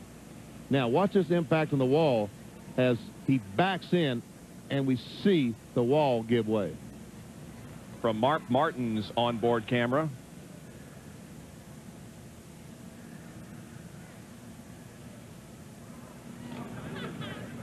And there you can't see anything other than the car just made contact. I thought those were portable barriers, but that's a solid concrete wall. They will go get a couple of portable temporary barriers to place in back of that to reinforce it. But in any case, he hit it very, very hard. There's the portable barriers that are used so much on road courses. And he has to observe pit road speed. You see that? Pit road man said, stop. Get in the stop sign. You got to wait till all these cars go by before you go on the racetrack. All right, so we'll be under caution here for a while the wall is reinforced. We're 66 laps into this 112-lap event. 905 NASCAR, $1.49 a minute, 24 hours a day, 7 days a week. You can tap into America's hottest website with nothing more than your telephone. As the cars continue to circulate around Sears Point Raceway at slow speed under the caution flag. Here's a First Plus financial rundown showing you where everybody is at the moment. In parentheses on the right where each car started, and Marlin up from 16th, Robbie Gordon from 18th. We'll see Mark Martin. John Curtin has a report from pit road. Well, Mark Martin's crew is busy talking over strategy. Jimmy Finnick watching the laps count off under caution, talking with team owner Jack Roush, and what they're discussing is within the next couple of laps, Mark would have a window where he could go the rest of the way. They're getting excellent fuel mileage, could go about 44 laps or so. So if they could get into that window, then they would come in top off, pit, take tires, and then go out there and be good to go for the rest of the way. Bill Weber? John, similar situation for Nigel Mast. He just came in and they topped it off with fuel and he put on his 4 tires. Now, Dave Charpentier, his crew chief, would not tell me how far they can go on a full load of fuel, but they can't make it right now. They are facing the same possibility that they might be able to top off at the end of this caution and then run to the finish. Of course, they'd be on very old tires, and some guys are going to have newer tires as we go along, but that could be their strategy, top off at the end of this caution. Further down pit road is Dr. Punch. And like we said earlier, Dale Jarrett's window will open at lap 70. They can go 42 laps. It's going to be close, but they could go right at 42 laps on fuel, so they could pit on lap 70, just 3 laps away. They are going to have to pit, from what I'm told. They're talking about it among themselves on the radio, discussing the problem. We mentioned that Jarrett's left front may be towed in, and now following that contact, the right front may also be towed in. So they got to plan when they bring him in to be able to check the tow in on the right and left side as time permits. Well, kudos to the track crew here at Sears Point. They have gotten that temporary barrier behind the one that was broken, and so this caution period may not be as long as we think, and they may be now going to get a second one that will also reinforce the broken one caused by Jeff Burton's crash.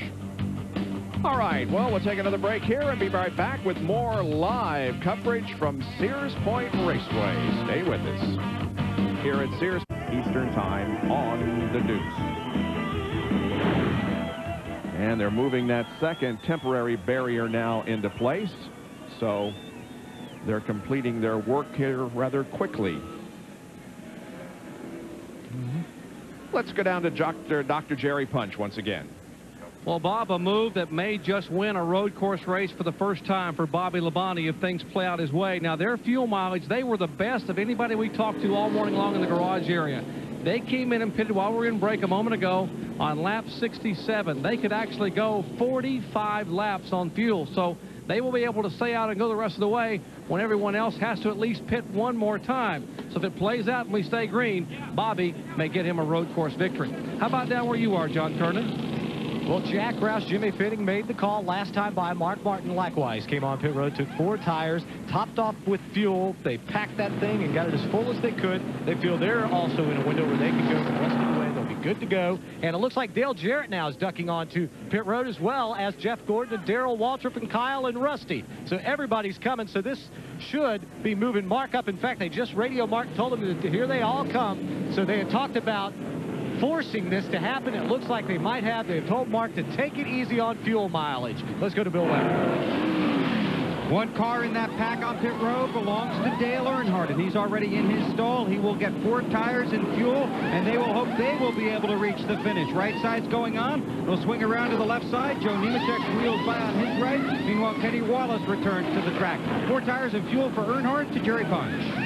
Right side tires already on the 88 car. Now left side's going on. They have not pulled the string or even looked at the toe in.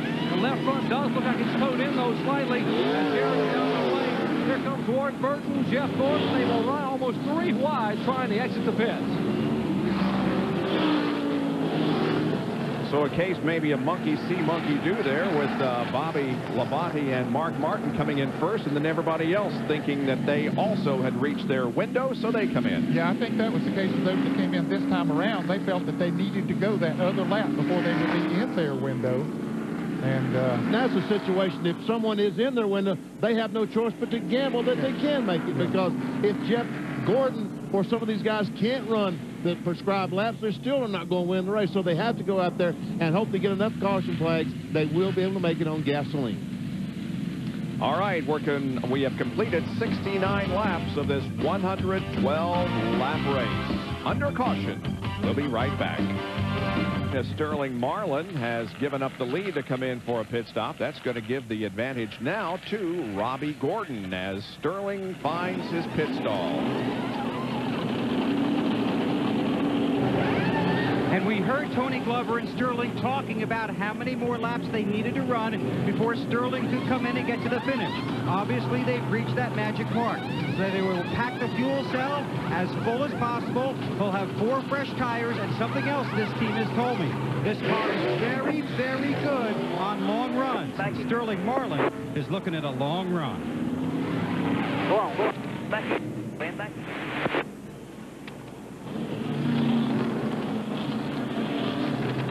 See, I mean, you know, they're letting Sterling Marlin go out there, and he's made a pit stop, and yet he's going to go behind cars that are in the lead. How's all that working? I thought you were supposed to stop and go to...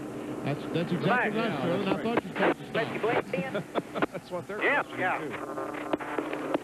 Save as much fuel as you can, buddy. Save it. All right, let's take a look at the Bud race recap.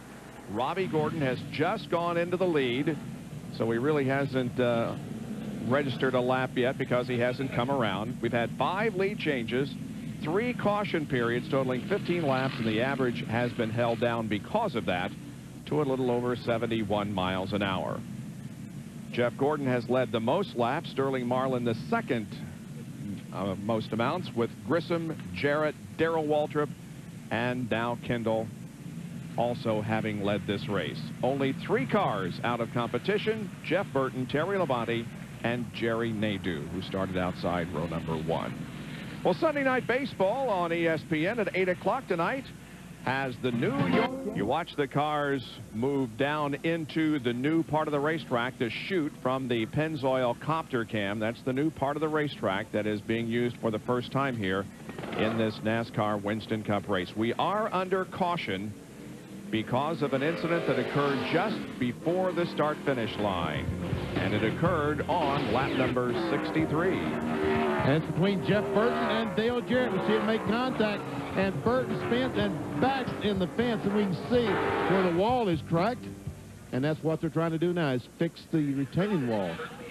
And they're almost finished with the work. They've gotten 2 temporary concrete barriers to reinforce the broken part. Well, Robbie Gordon has made a pit stop, and now Ricky Rudd is the leader of the race with Jimmy Spencer in second, followed by Jeff Bodine, then Tom Hubert, and Rick Mast would be in 5th position at the moment. There you see they're still working on that wall. Yeah, they brought a 3rd support in there. That should do it, I believe. Yeah, looks like they're happy with that. Well, yeah, Bob, there's something going on that I don't understand. Is some guys have made some pit stops, and they're going back on the racetrack through the stop sign. The stop sign has been green, but Jerry, how are they getting in front of these other cars that were on the racetrack? Well, Benny, the way it's been explained to me down here by one of the NASCAR officials is that the rule is different on road courses versus an oval track or a short track or a super speedway, where they hold everybody who is pitted until the entire field has passed by. What they do on a road course, I'm being told, and we saw Jimmy Cox a moment ago hold the green sign out and let guys go back on the racetrack, is that once a pace car has gone by and you've pitted, as you exit pit road, you're allowed to go down pit road at speed and blend into the field where you can blend in. That's what I was told they're doing here, and apparently from looking at the green sign, facing a lot of guys who just pitted, that's what was happening. Okay. Thanks, Jerry. That's something different. I still don't understand it, but I appreciate it. Bill Weber? Okay, well, we talked a little bit a few minutes ago while you guys were in commercial, but this is one team that's pretty upset about all this. Steve Neal is talking it over with NASCAR, and he just listened to Jerry's explanation and leaped over that wall saying, that's not true, that's not true. So he's talking it over with a NASCAR official that's in his pit, and now he's going to get some help from the Prime Star guys. So they're pretty upset. Basically, what they feel is they're losing track position here in a situation where they shouldn't. That's what we're talking about, is track position.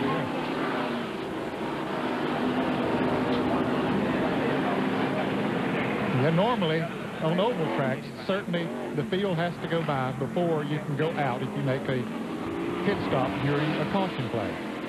And here they're allowing them to blend in. And so it's not as big a disadvantage as we thought it might be. Well, I mean, it's just simple interpretation. If they're not ready to do that, then they don't have enough people in place or something. You can do it with the transponders on the cars. Easily. They got a lady down there writing numbers down.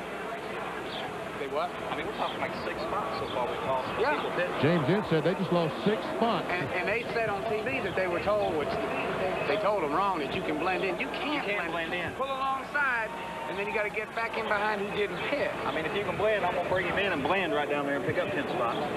If you can blend, you go to Martin's zone. That's a good point. Yeah, that's a very good point. He said, if they can blend, I'll bring him in, let him just stop, they go down pit road, and blend into the leader. Yeah, I mean, that's a very good point. I'll do it. Yeah. Wow, this is going to get interesting. A bit of controversy here. At Watkins Glen, you used to have to stop. And remember, Bodine ran in the back of the two? Okay, that's when they said, we're not going to have you stopped on pit road. We're going to let you pull out on the racetrack, and then we'll get with scoring and pull you back. And that's what they're doing, but they're not telling you where to go. And they know where to go. It's poor. I mean, it's just, they got transponders on the cars. They got... Steve, obviously, you're clearly disappointed with the situation. Yeah, well, you know, a couple, 3 years ago at Watkins Glen, first thing is the pace laps are real strung out here road course racing, okay? So typically you can make a pit stop before the last guy is done going by on the racetrack. Well, at Watkins Glen a couple years ago, I think the 7 car ran in the back of the 2 because they had to stop at the end of pit road. So after that, they said, well, don't stop at the end of pit road. Go ahead and blend in alongside of who's ever out there. Just send them off pit road where they're not wrecking on pit road and blend in, and then scoring will get back to you and tell you who you got lined up behind. But that's the rule, and that has been the rule, and they're working real hard in the tower now to understand who's doing what. But it's a tough call because we're losing. We did a real good thing by pitting early and getting our fuel. We knew people would come behind us. We would have track position on them. And we're sitting here with 5 race teams that have done the right thing, and these guys that waited a little bit longer, they've actually made up spots on us. So naturally, we're frustrated about it. But we have confidence in David Hoots and the guys up there, and if not, we'll just go in there and kill them. I was wondering where the punchline was coming. They're starting to move some guys around. Let's go to Jerry. The subtlety of it all. Well, let me show you down here. We're going to get a camera shot from our pit camera and show you why they do what they do here at Sears Point. What's been explained to me, now I talked to Jimmy Cox, who is the stop sign man, and Jimmy says, you see the curvature there in the pits? He can't see the cars coming because the way the pits is curved. So if he just sees 4 or 5 guys come flying around the corner and he throws the stop sign up, there's a good chance that 2 or 3 of them are going to pile into each other. So that's done in an essence of safety. They let them blend in, and as you heard Steve Neal say a moment ago, the idea is to get them sorted out on the racetrack. They do not stop them here because of visibility and primarily because of safety. That ain't right. Well, NASCAR is reviewing this. Gary Nelson and Mike Helt were down there at the wall repair, but now they're back up into the tower, and they are reviewing the situation, and maybe we will have some positions changed because of it. In any case, some people are really upset down on pit road. Gone green here at Sears Point. Cars race up the hill. Turn number 2. Ricky Rudd is the leader of the race. He has led only one other lap in 1998. That was at Dover. Jeff Gordon trying to gain positions here. He's alongside Dale Jarrett. This green flag came out while there was a lot of heated discussion going on in the pit area and a lot of angry people. And here we go in the main squeeze, and Rudd still maintains the lead over Jeff Bodine. Rick Mass was a tail end the lead lap, just a few laps to go. Well, about 2 hours ago, he's now running in 3rd spot. The 6th time that Ricky Rudd has led a race here at Sears Point. Jeff Bodine, Nigel Mass, and we'll call him Nigel because that's what they put on the car. And then Tom Hubert is in fourth, looking for third. Yeah, he's trying to make an outside pass. That didn't work while Rick Mass was trying to move inside Jeff Bodine to take over second. That didn't work either. Bobby Hamilton got by Tommy Kendall going down in that corner. I might have spoke too soon. Got by for a little bit, and now Kendall's got the advantage. Steve Grissom just spun off the track. He's been among the leaders. In fact, he led 8 laps of this event. Well, that's too bad. This is up in the chute. Looks like he and the 42 car might have made some contact because I see the 42 of Nemechek trying to get his car under control as Grissom spins and then continues on. Fell all the way back to 33rd position, however. Tommy Kendall looks back at Bobby Hamilton. Kendall was able to maintain that 5th position. Hamilton still working on him, though, breathing down his neck as they head into the S's once again. First Plus Financial Field Summary shows you how the manufacturer's battle is going. And now here's Hamilton to the inside, and he's going to take the position from Kendall. And John Andretti trying to move in there as well. Will he be able to make the pass? He's still up beside of him. Nope, he can't do it.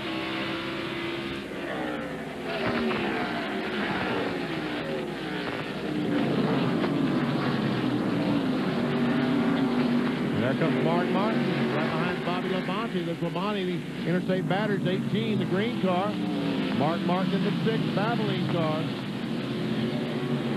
And Mike Sears up in the 10th spot, the Lowe's Chevrolet. And Joe Nemechek is in the 5th. Bill Weber. He got jostled around a little bit in traffic, got some sheet metal pushed in on the left front tire, but more critically, the car apparently is hung in 3rd gear. They went under there, knocked it out. Joe says, I got it now. We're in 1st, and here we go. Okay, he should stay in the lead lap. The leader's coming down through the S's now, so he should be able to stay in the lead lap pretty comfortably. Leaders coming down toward turn 11 once again with Rudd just ahead of Jeff Bodine, who won this race back in 1993. John Andretti drives that move again, and this time it works as he gets by Tommy Kendall.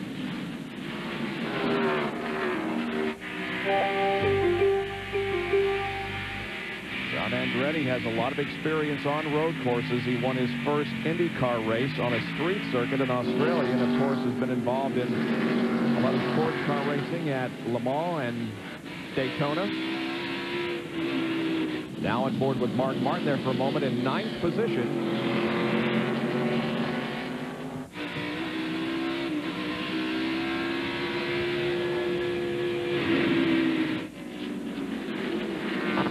Pretty good gap back to the 26 car of Johnny Benson. Benson back in 11th spot. And that's who Steve Neal was complaining about or arguing about a while ago, was the Johnny Benson automobile. He's the team manager on that automobile.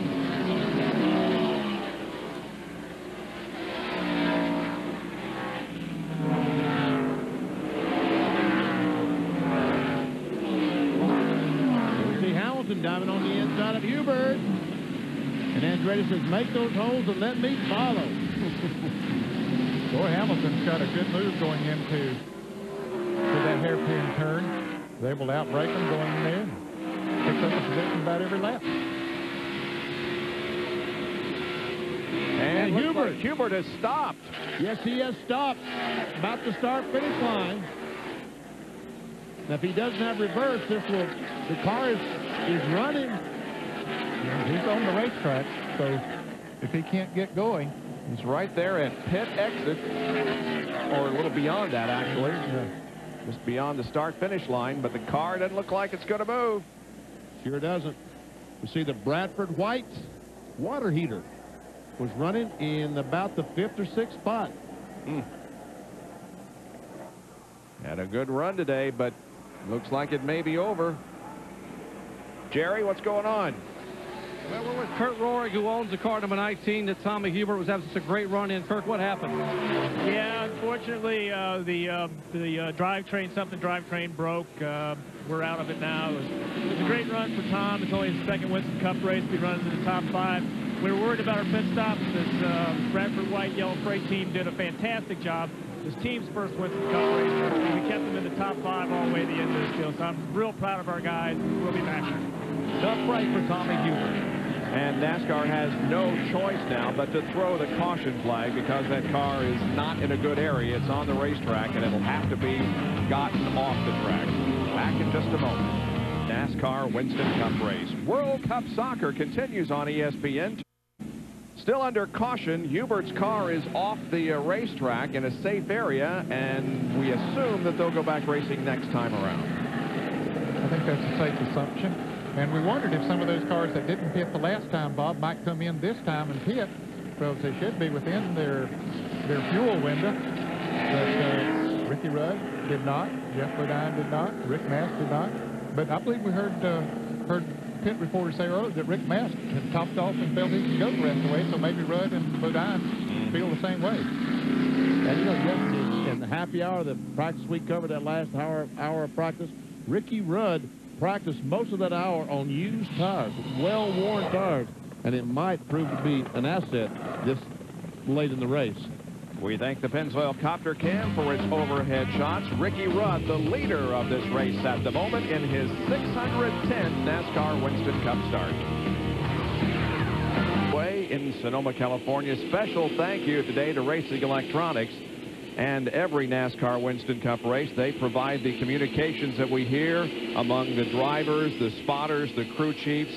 And we really appreciate being able to do that because you can hear some very interesting things once in a while. Thanks, Racing Electronics. Green flag waves. We're back to competition at Sears Point. Big break for Joe Nemechek. You know, he made that unscheduled pit stop. Now he's caught up to the field as we go racing again up the hill.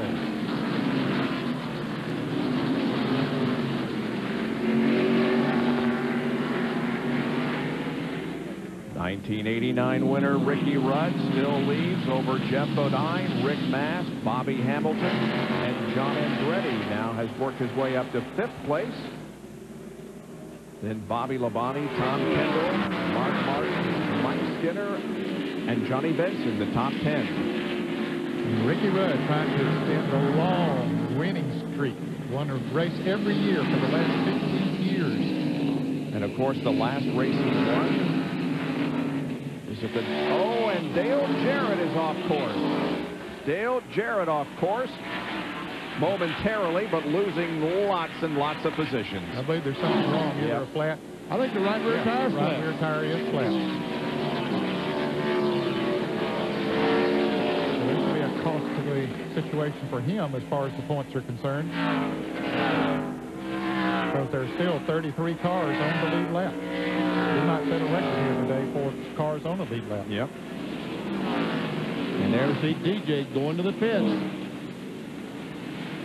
This track, Ned, does hold the record for most cars on the lead lap at the end of the event. That was in 1995. There were 29. So, yeah, we're on record pace. Jerry Dale's coming in. Bob, 35 miles an hour. Dale Jarrett brings the car in, and they will go ahead and top it off in fuel, even though he could make it on fuel. Right rear tire flat. DJ going off in some of the gravel. We were listening to some of the conversations here. It's a long, long way down pit road, and finally he brings the car to a halt. The good thing about pitting on a road course is usually you won't lose a lap, although it took him a while to get here.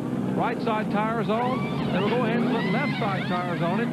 They topped it off in fuel, left front on, left rear on. The leaders are coming down through the edges of turn 10. He's going to have to hustle. He is down and away as Rudd heads for turn 11. Well, he's able to get back and stay in the lead lap. So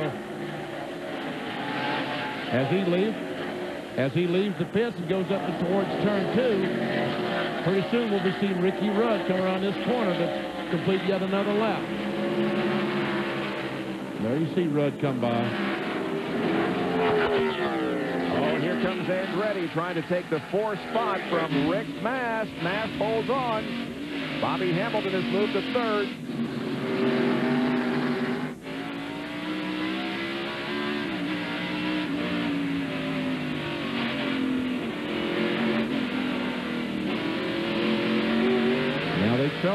down the new part of this racetrack, the chute.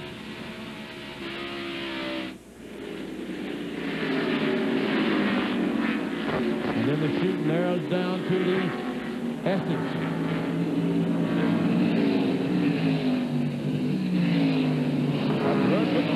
On Jeff Bodine, as Jeff Bodine right now gets heavy heat from Bobby Hamilton, the Kodak car. The Hamilton's been making his pass coming into turn 11. Yeah. Let's see if he can do. He's close enough now on Bodine maybe to make that move. Let's see if he can. There he goes. He's going to try it. He jumped right in there. Bodine tried to squeeze him out, but he got it. And look at John Andretti smoked the tires. Yeah, he was about to be 3 wide there.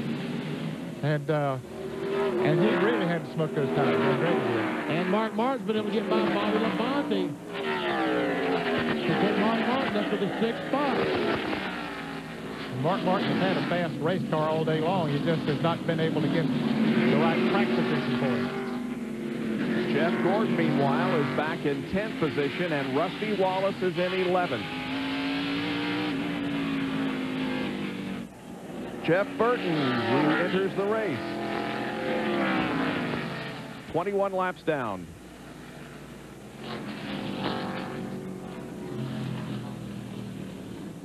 Well, he can certainly pick up a couple of positions, especially the 19 car that's out of the race.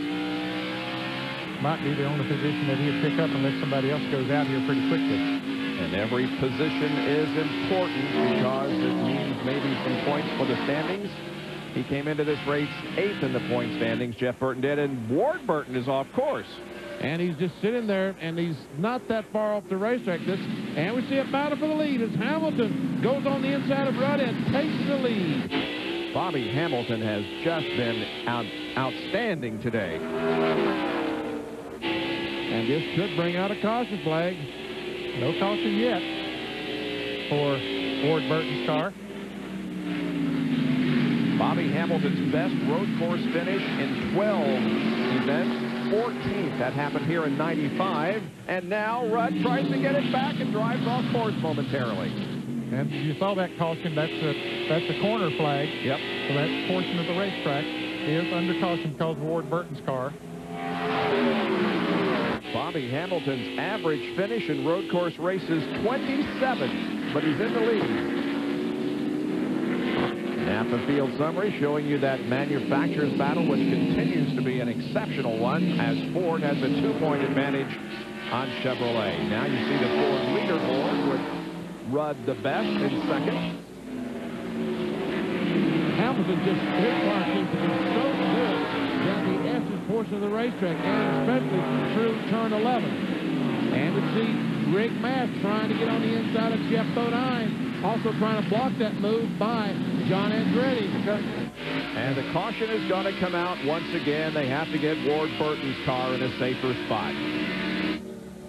And I wonder who won that race to the line between Andretti and Rick Mass. It was pretty close. Looks like Andretti might have won it, but we're at a different angle here. Yep. In any case, the caution is out once again for the 5th time this afternoon at Sears Point Raceway. Been talking about on the radio, car vibrating very much, and so they decided to be safe, come in and take on 4 tires. Let's go down to Dr. Jerry Punch. Well, 33-year-old Tommy Huber did a whale of a job today. Tommy, only your second start. You qualified 10th, quickly ran the 4th, and stayed in the top 10 all day until it was over. What? I didn't get to hear all you said. We were having a good day. It was great for a new sponsor, Bradford White, coming on board with Kurt Rourke Motorsports and the Ford Taurus. Pro Motor did a great job with the motors. We're just kind of riding there. I abused the tires there early, and figured out what I needed to do to try to last a little longer. And we got kind of off on pit stops, but it put us back up front here. And I think we had a pretty strong car to keep up with them at the end there. But I think the rear end come out 11 there, going through the gears, and it's just a shame. But the guys did a great job. They worked their butts off to get this car done. It's our Michigan car that we swapped over, and it's just a good deal for Bradford White and everything. Just sorry we couldn't be there at the end. People may not know, you're a shop foreman for the truck team for Kurt Rourke, and you got in his car last year, got in the car last year and put it in the field, only your second start. Will this performance today put you in this car for other events in 98?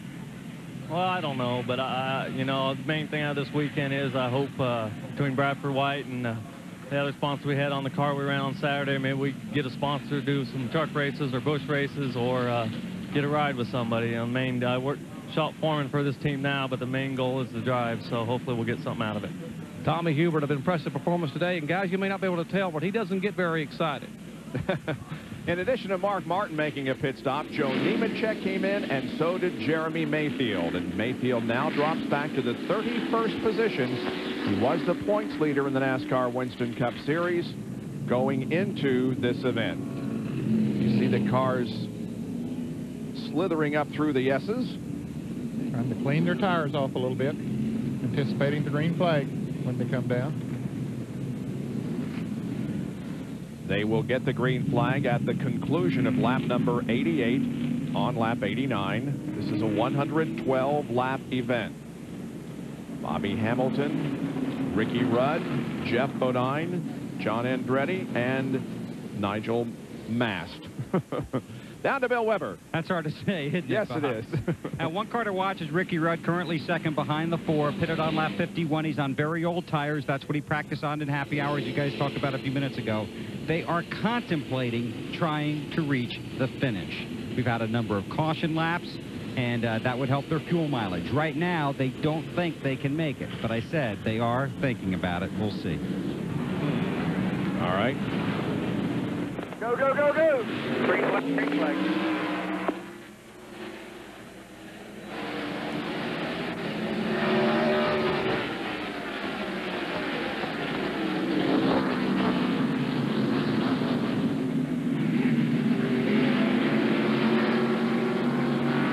Kendall and Rusty Wallace were side by side there, coming out of corner number 2. And so was Wally Dallenbach and Johnny Benson. And you see Rusty Wallace trying to get by Kendall. And Kendall's in the 91 car because as we look back from Tommy Kendall's car, the story I'm hearing in the garage here is that Kevin LePage has signed a contract with Jack Roush. And Joe Falk, who owns his 91 car, said, well, if you're going to drive for Roush maybe next week or maybe next month or next year, then I need to find me a driver. So he put Kendall in the car for this race. Is that? Yeah, worked out a deal with Felix Sabatis, who had the first union sponsorship. The 46 car that Kendall was originally scheduled to drive did not get in the field. So the situation that they worked out brought the first union over, and Kendall in the car. Jerry, add more? And then I asked Joe Falk this morning, what about Daytona next week, Joe? Who are you going to put in the car then? He looked at me very blankly and said, Doc, I have absolutely no clue. If you have a suggestion, give me a call, will you?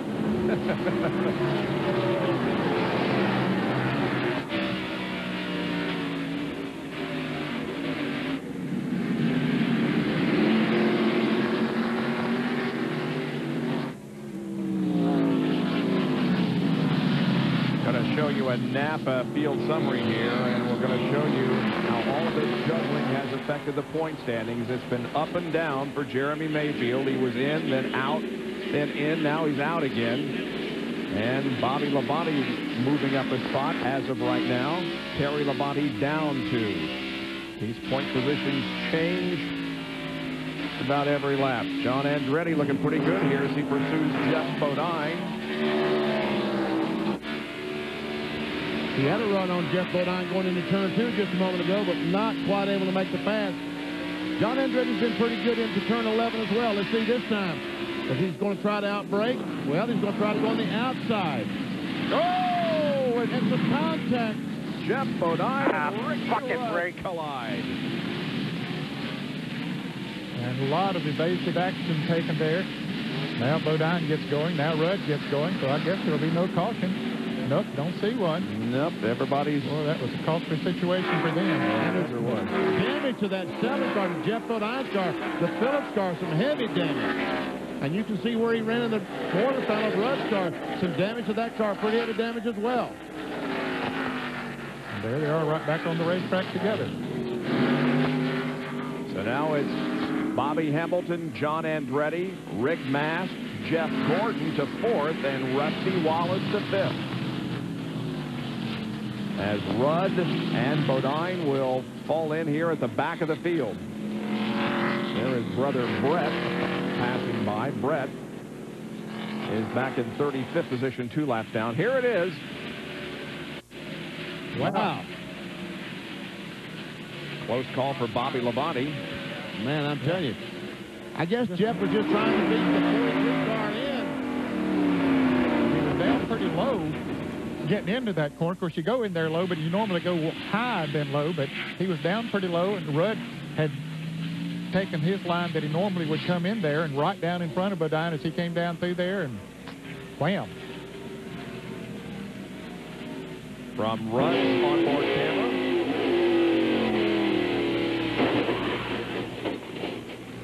What happened, huh? Wow. How'd I get in this position? Yeah. There's Powell's got a lot of damage to his car. And we see the smoke off the right front fender where the fender's rubbing the tire. That's not good. That's rubbing pretty hard. I'm going to have to pit because everything's rubbing right now. There you hear Kyle saying he's going to have to pit because everything's rubbing right now. I guess he and Dick Trickle got together down in turn 11 about the same time as Rudd and Jeff Bodine were getting together.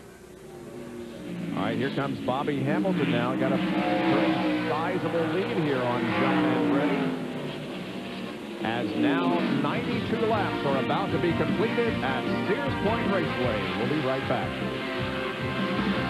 Rudd was looking for a strong finish here, but got collected up in that incident with Jeff Bodine. He's just pitted for 4 tires and some fuel. They pulled the sheet metal away. He's back out on the track in front of the leaders, but he is at the end of the lead lap and gave up several precious positions. We'll see Linda how very disappointed that she is because of what's happened. Never see the 7 car, Jeff Bodine going in the corner. Ricky Rudd, the 10 cars going in the corner, taking his line, and boom. Jeff Bodine just drives into that right rear quarter. And damaged both of them very, very heavily. We're down now to 31 cars on the lead lap. So we still could set a record if all of those still stay on the lead lap.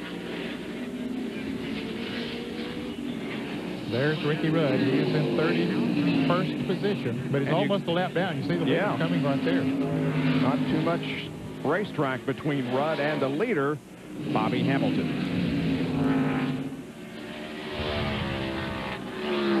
Let's give a call to Ron Hornaday, who's been up and down in the standings, currently listed in 16th position. He's right behind Bill Elliott. Yeah, on the first lap or two, he got knocked into the tire barrier, got back out, stayed on the lead lap, and now up there in the middle of the pack, as you say, in 16th position. And again, this is the Tim Beverly team that was once owned by Darrell Waltrip.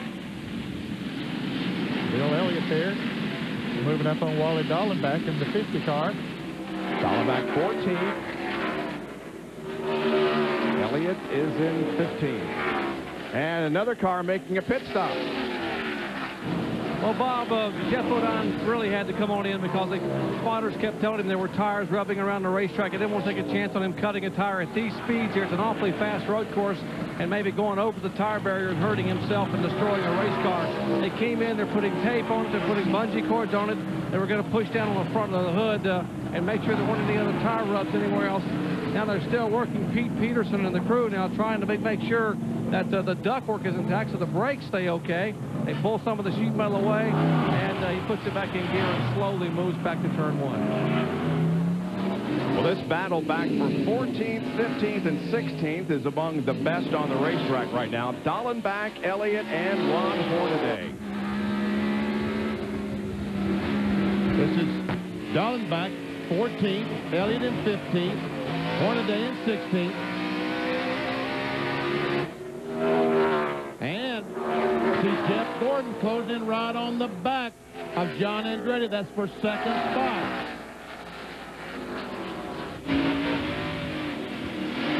Well, he is there. Jeff led 37 laps previously, and because we've had so many leaders, he has now claimed the 5 bonus points for leading the most laps. The second highest number of laps led by both Mark Martin and Ricky Rudd, who were in front for 14 circuits.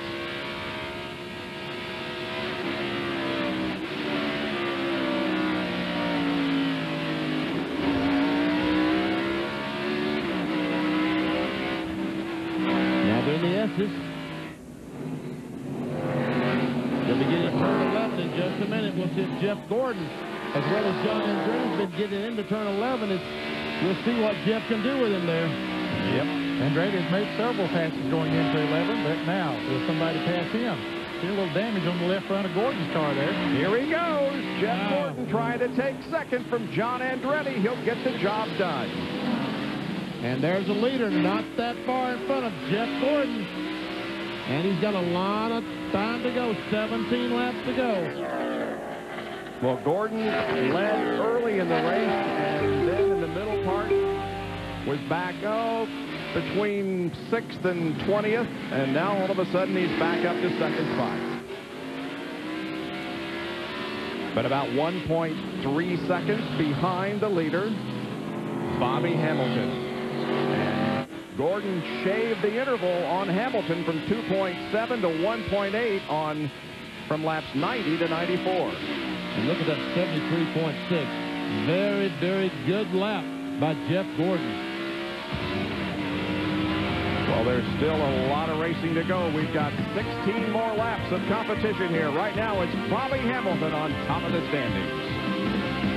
It's Ed Jarrett, Benny Parsons, John Kernan, Bill Weber, and Dr. Jerry Punch, all with you back at Sears Point as we near the closing stages of this Save Mart Kragen 350 at Sears Point. And Jeff Gordon closed in 7/10 of a second. Yep. That last lap. He sure did. The Hamilton's last lap was 93.854. Gordon ran a 94.721, the fastest among the top 6. Jeff getting around Jeff Burton.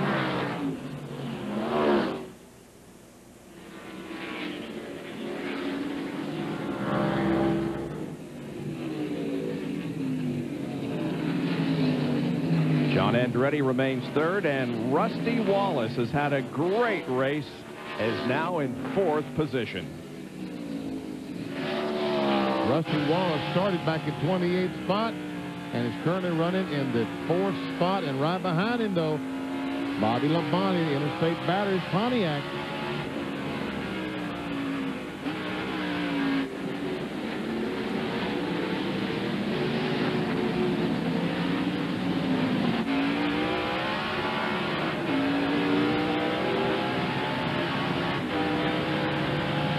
Take a look at another Napa field summary. First of all, we showed you the manufacturer's battle, and Johnny Benson in turn number 11 almost took out his teammate Ted Musgrave, but Benson is back running once again. Lost a lot of spots. Drop down to 19.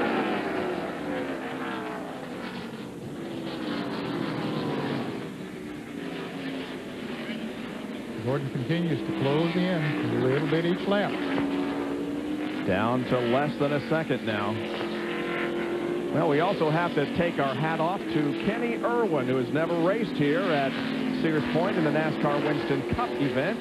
He has fought his way back from a couple of spins to now run in 7th position. He's been down as low as 38, and he currently is in his best position of the race. And we saw that damage to the left rear of the car when Kenny Schrader ran the back on going in turn 11, and Irwin spun, able to come back from that and still be. And Jeff Gordon, he came off that corner. I thought he was going to take a look, but he's still got a few car lengths to make up. He's now down to 1/3 of a second. I'll tell you how far he is, folks. You can see it. It's a matter of car lengths. Well, coming up next, racing to the Breeders' Cup, the Hollywood Gold Cup. That will be coming up immediately after our coverage of this NASCAR Winston Cup event, racing to the Breeders' Cup. Okay, we watch Jeff Gordon as he continues to close in on Bobby Hamilton in his last 6 road course races. Jeff Gordon won at Watkins Glen, had a 2nd, 2/3, a 4th, and a 6th. Average finish, 3rd.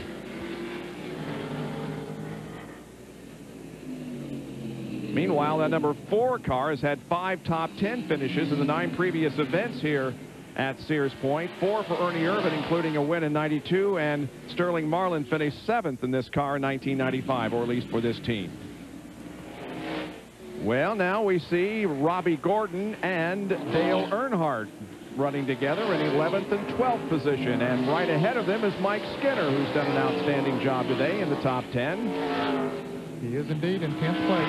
A lot of cars running right in this pack together. battling for those positions. And here's Gordon in the cat car. Looked down on the inside of Earnhardt, but that didn't work. And Earnhardt looking on the outside of his teammate, Mike Skinner. Let's see how that's going to play out. Well, Earnhardt keeps the position from Gordon.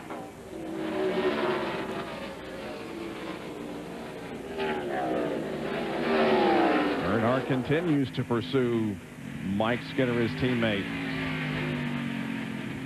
Well, we've got 11 more laps to go. Actually, a little over 10 now as the leaders approach the S's. Want to remind you that coming up next, racing to the Breeders' Cup, the Hollywood Gold Cup, coming up right after our coverage of this Save Mart Kragen 350 at Sears Point Raceway. We'll take a break and be right back with more action. Gordon, who was able to pass Bobby Hamilton in turn number 11 last lap. But another Gordon, Robbie, has a problem. Look at the right rear on that car. Bill Weber. Yeah, he's got a problem on the right rear and apparently has a brake problem as well, but he also radioed his crew. He thinks the rear end fell out.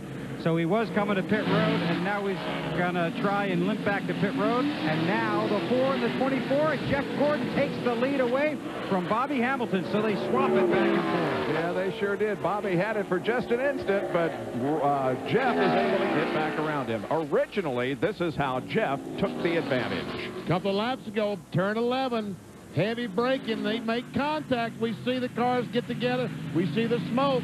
Jeff Gordon goes by, takes the lead. And they bump a little bit again after that. But then Gordon leads for, what, another lap before that last incident that we saw coming into turn 11. So we wonder if Bobby Hamilton will try it again when he get back to that position. Well, it sure is affording us some good. I don't know, is that left front fender rubbing, Benny? Looks to me like it's rubbing just a little bit, especially on the right-handers. Next time around, he'll have 7 laps to go.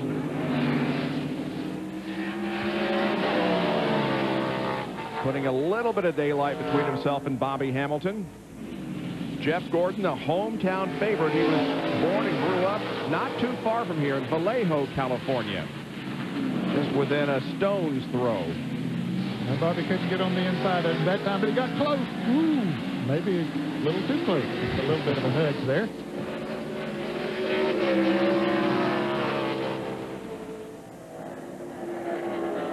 $104 laps complete now. 7 more to go in the Save Mart Kragen 350.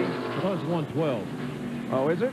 Yeah. Okay. Then we got 8 laps to go. Sorry about that. He better not stop 7 laps. Be a lap short. See, Bobby Labonte's been able to get by Rusty Wallace, take over that 4th spot. Looks like he might be closing in on the 43 car of John Andretti. We're down now to 29 cars on the lead lap, so that would tie the record that was set here a number of years ago, if it remains this way. Mark Martin and Tom Kendall are battling for the 9th position. Mark Martin has made a great run after making that pit stop. He was back in about 29th position, and he has come back up through there now, battling for 9th. And Dale Earnhardt is also right there. All right, let's try this again. Into the corner. Bobby's going to try him on the outside. Oh, he got in the corner too hard that time. Now he knows that won't work. Yeah. Well, maybe that was a little deep. Check Gordon out. You think that maybe Jeff will protect that side the next time it goes in there, but I don't think that'll be the case. Jeff will protect that inside. But in any case, Bobby Hamilton has given this car quite a run this afternoon. Boy, has he ever. And Jeff Bodine is parked after having a very good day early on. But that car has stopped at the exit of the pit area. Well, here's Skinner and Grissom. And Steve Grissom, another guy who's had an outstanding day today. These 2 guys, well, look at Hornaday. He got all the way down the inside, almost upset his car. Looked like it was going to turn over there for a minute. 13th, 14th, and 15th right here. And look at the point as of now. There goes Grissom trying to get on the inside of the 31 car. Can't quite make it. Okay, go ahead. Turn 11 come the leaders again, Ned. We'll see if Hamilton makes any move this time. Nah, a little bit too far behind that time to make a move. Bobby Hamilton is driving his heart out. So is Jeff Gordon, but Hamilton, yeah, he's doing everything that he knows to do to keep up and just waiting for a little bit of a slip. Bobby's best finish here at Sears Point came in 1995. He was 14th. He was the winner earlier this year at Martinsville, of course. I'm told it was a transmission on Jeff Odine's car. And I just want to apologize to Tex Powell in case it was a transmission. He says on the road course, every time I see a car smoke, I say it's a transmission. But I was told it was a transmission, Tex. Bobby Hamilton's also trying to break a string of bad finishes here. He's finished 16th or worse in the last 7 races. And we see this battle for 14th, 13th, 14th, and 15th continue to rage. Steve Grissom was able to get by Mike Skinner, take the spot away. So Grissom is now in 13th spot.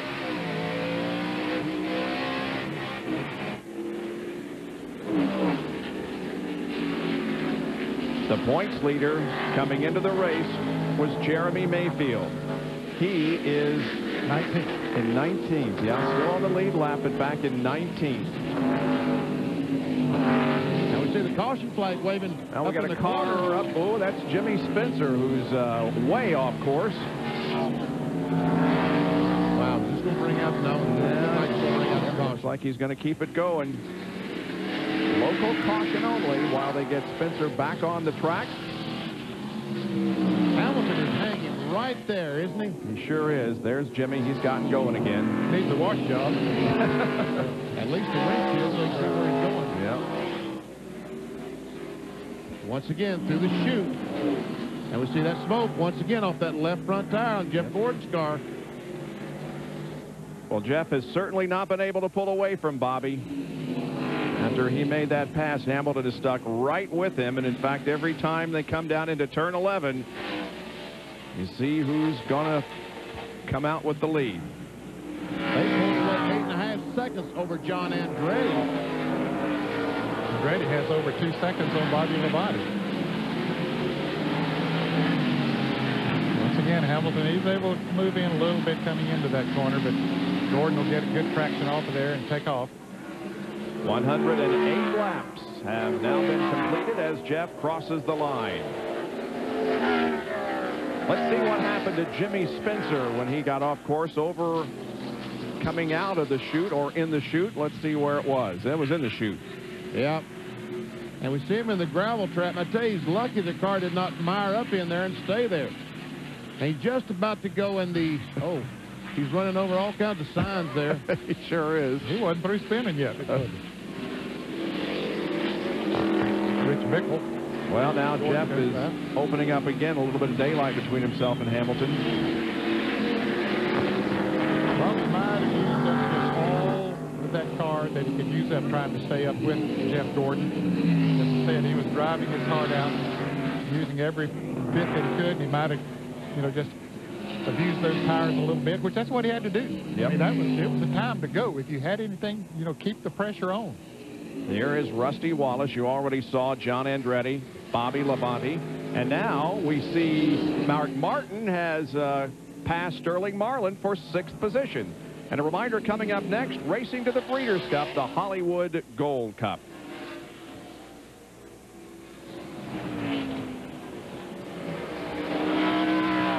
There's Rick Mast, who's just had a great weekend.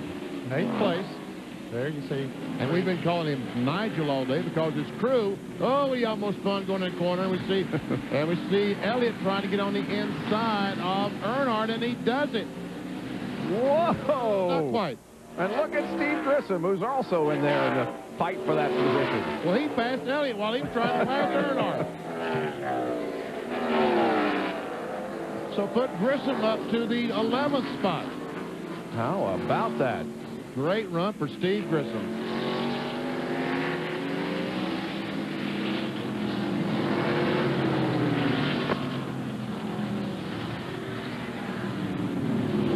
Kendall, Hornaday, and Darrell Waltrip are running 13th, 14th, and 15th. And then right behind them in 16th position is Mike Skinner. and Ted Musgrave, Kenny Schrader. Dale Jarrett's back there. He's been able to get by the 12 car of Jeremy Mayfield. Moving up to 19th. Now he's looking on Schrader. Meanwhile, back up front, it is Jeff Gordon. He's completed another lap. 2 to go. Never won here at Sears Point. Finished second last year, but he has 9 top 10 finishes so far in 1998. Has not finished worse than 8 in 7 of the last 8 events.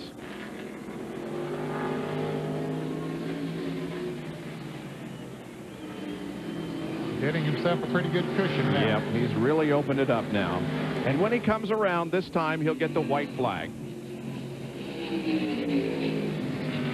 Horse racing coming up next. Stay with us because we're very near the end of this race. Jeff through the S's once again in turn 10.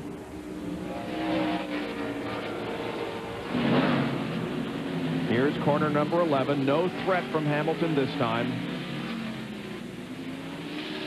Jeff moves the car out onto the straightaway. He looks at the white flag, indicating 1 more lap to go on this 1.95-mile course. There's the white flag waving. It's a 3.1 second advantage for Jeff Gordon here on the last lap.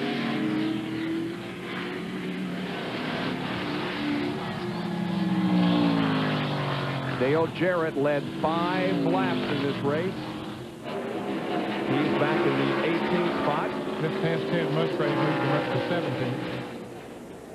Bill Elliott still trying to pass Dale Earnhardt for 11th position. Battles raging all over this road course, but the concentration right now has to be on Jeff Gordon, who is close to another victory. Second place, Bobby Hamilton. Oh, look at Grissom and Kenny Irwin Jr. out there rubbing paint. That's about for 9th spot. Grissom was able to get by Earnhardt and move into the top 10. Jeff Gordon enters corner number 11 for the final time this afternoon. He'll tiptoe through that corner this time. He's got a big enough lead that he doesn't need to push it. Jeff Gordon wins his 23rd of 83 NASCAR Winston Cup road course races. He won it from the pole position. It's his 6th top 5 in his 11th road course race. He also wins the Winston leader bonus of $10,000 because Gordon will move into the points lead. Jeff Gordon wins at Sears Point. Let's watch Bill Elliott and Dale Earnhardt race to the line here for the 11th position. It looks like Earnhardt is going to take it. Down to John Kernan. And we're with a very happy crew chief, Ray Evernham. Ray, you guys did a great job. He was patient, and there at the end made his move and pulled away. He really did. You know, he did a great job all day. He's a tremendous little driver. Shows a lot of patience. We came out here and tested, and he picked gear ratios, and he's just a great driver. And today he did a great job with the transmission rear end. The guys did a great job. You know, I never thanked DuPont, Quaker State, Pepsi enough, and really want to say thanks to them. I'm real excited about this. This is a place we haven't won out. We got to thank God because he makes us, he allows us to do this. But I'm happier than when we won Daytona. Well, Ray Evernham heading up to victory lane. It's his 2nd road course win, 4th win of 98, 33rd of his Winston Cup career. Jeff Gordon, the double yellow arrows indicate that he led the most laps, and the single arrows indicate those drivers who led at least 1 lap. Dale Jarrett finishing down in 15th position. Tom Kendall 16th. There were 29 cars on the lead lap when the checkered flag dropped. And there you see those that are out and who were laps down. Again, Jerry Nadeau was taken to the hospital for a checkup after crashing early in the event. And Jeff Burton picked up 2 spots by going back on the racetrack. 6 points. Jeff Gordon is the new leader by 40 over Jeremy Mayfield. Mark Martin, Dale Jarrett, and Rusty Wallace complete the top 5. Jeff Gordon heading for victory lane. Well, that's interesting. The race winner has never gone on to win the championship. But Jeff Gordon hopes to break that in 1998. He'll take his chances. Yeah.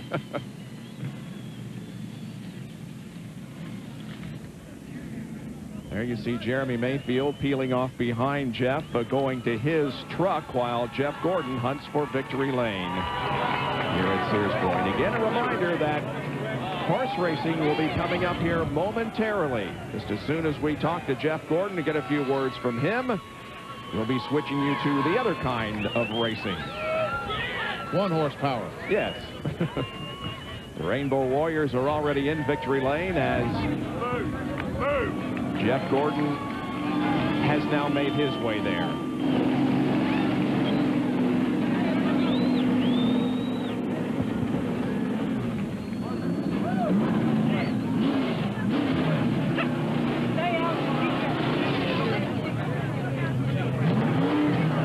Just another day at the office for Jeff Gordon. No, not quite. Not quite. And another win. We heard earlier that he wrapped his hand to prevent blisters from shifting so much.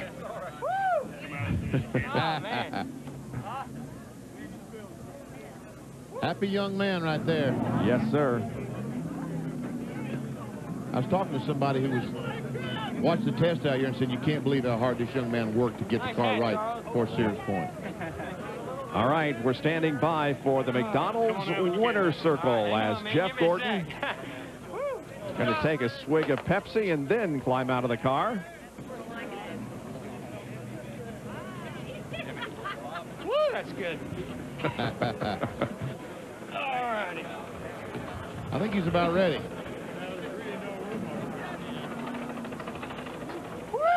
He wins the 7th road course race for Hendrick Racing, the most all-time in NASCAR Winston Cup competition. Well, Jeff climbs down and gives Brooke a huge hug, gives a high five to the Rainbow Warriors, Ray Evernham and company for great pit work today, and still high-fiving. Jeff, get a big swig of Pepsi. Okay, high-five me. Okay, great job there. What patience today. Ray was complimenting you on how patient you were with the gear and the transmission, but what a run. Oh, man, I got to catch my breath. This is a big win for us. You know, we won at Watkins Glen. They got my confidence up to be able to win on the road course, and this is a brand-new car. We came and tested it.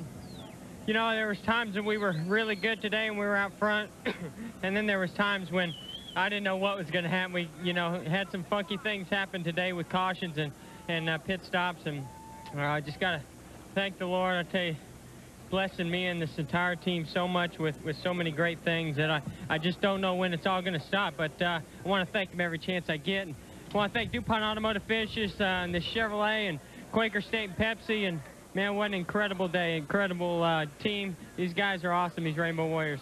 Hey, you and Bobby Hamilton mixed it up a little bit with about 10 to go there. You guys were having a brake war going down in turn 11. There was no war. He could outbrake about anybody. It's just whether or not he can make the turn. I tell you what, Bobby Hamilton's a new road racer out there. I tell you what, he did a great job. I never dreamed he was going to be that tough. And he was good in the areas that I was good. It was really hard to get by him. And, you know, I was surprised when I did outbrake him. And, you know, and then he crowded me down. We touched, we rubbed. Man, there was a lot of fun racing going on out there. And I really didn't know what was going to happen because he drove back by me and he was staying with me, and then I tried to get some space between us and then try to just calm down and be smooth. Well, Jeff Gordon wins the 10th annual Save Mart Kragen 350 and takes the Winston Cup point lead as Bill Weber is standing by with our second place finisher. And a great, great run for Bobby Hamilton. Tell us about that battle with Gordon down the stretch, Bobby. That was pretty cool, wasn't it? It sure was fun to watch. How about the drive? It was, you know, I run my tires. I run my tires plumb in the ground, you know, and I knew I had to. I seen the 43 back there, and I knew I had him at a lot of corners on the racetrack, and I knew I had everybody in the S's, but he was a little better in a couple more corners, and I seen him coming, and I said, well, he's going to have to work to get here. And then when he got by me, I said, he's going to have to work to get by me. I didn't give him anything. We got together a couple of times, but that's what's great about racing, Jeff. You know, he knows what hard racing's about. You don't have to worry about any retaliation when it's just an accident. So I had a blast. Just, you know, these guys work hard on everything they do, and you know, I said maybe about the halfway mark of the season we'd start making a turnaround. Hopefully this is it. Could be second place for Bobby Hamilton to John and John. John Andretti, of course, a great third-place run for you today, and you're surrounded by, what are these, your bodyguards? Yeah, you know, every now and then you get in a little bit of trouble and you need some friends, so we brought along some NFL players, but it's great. Today we had the Players Inc. car and the STP football in it, and it was a good run for us. Now I guess we got a new paint scheme coming for Daytona, but I have to get back to the black hood. Black seems to be a good color for me. Yeah, it sure did. A third-place run for John Andretti. Congratulations, John. Appreciate it, John. All right, congratulations to John Andretti, Jeff Gordon. Hey, we have qualifying for the Pepsi 400 coming up on Thursday night on ESPN2. It's at 9 o'clock Eastern Time. Yes, qualifying under the lights in preparation for the Pepsi 400, which for the first time will be run at night. In just 60 seconds, we have horse racing coming up for you. Racing to the Breeders' Cup featuring the Hollywood Gold Cup. That coming up in just a few moments.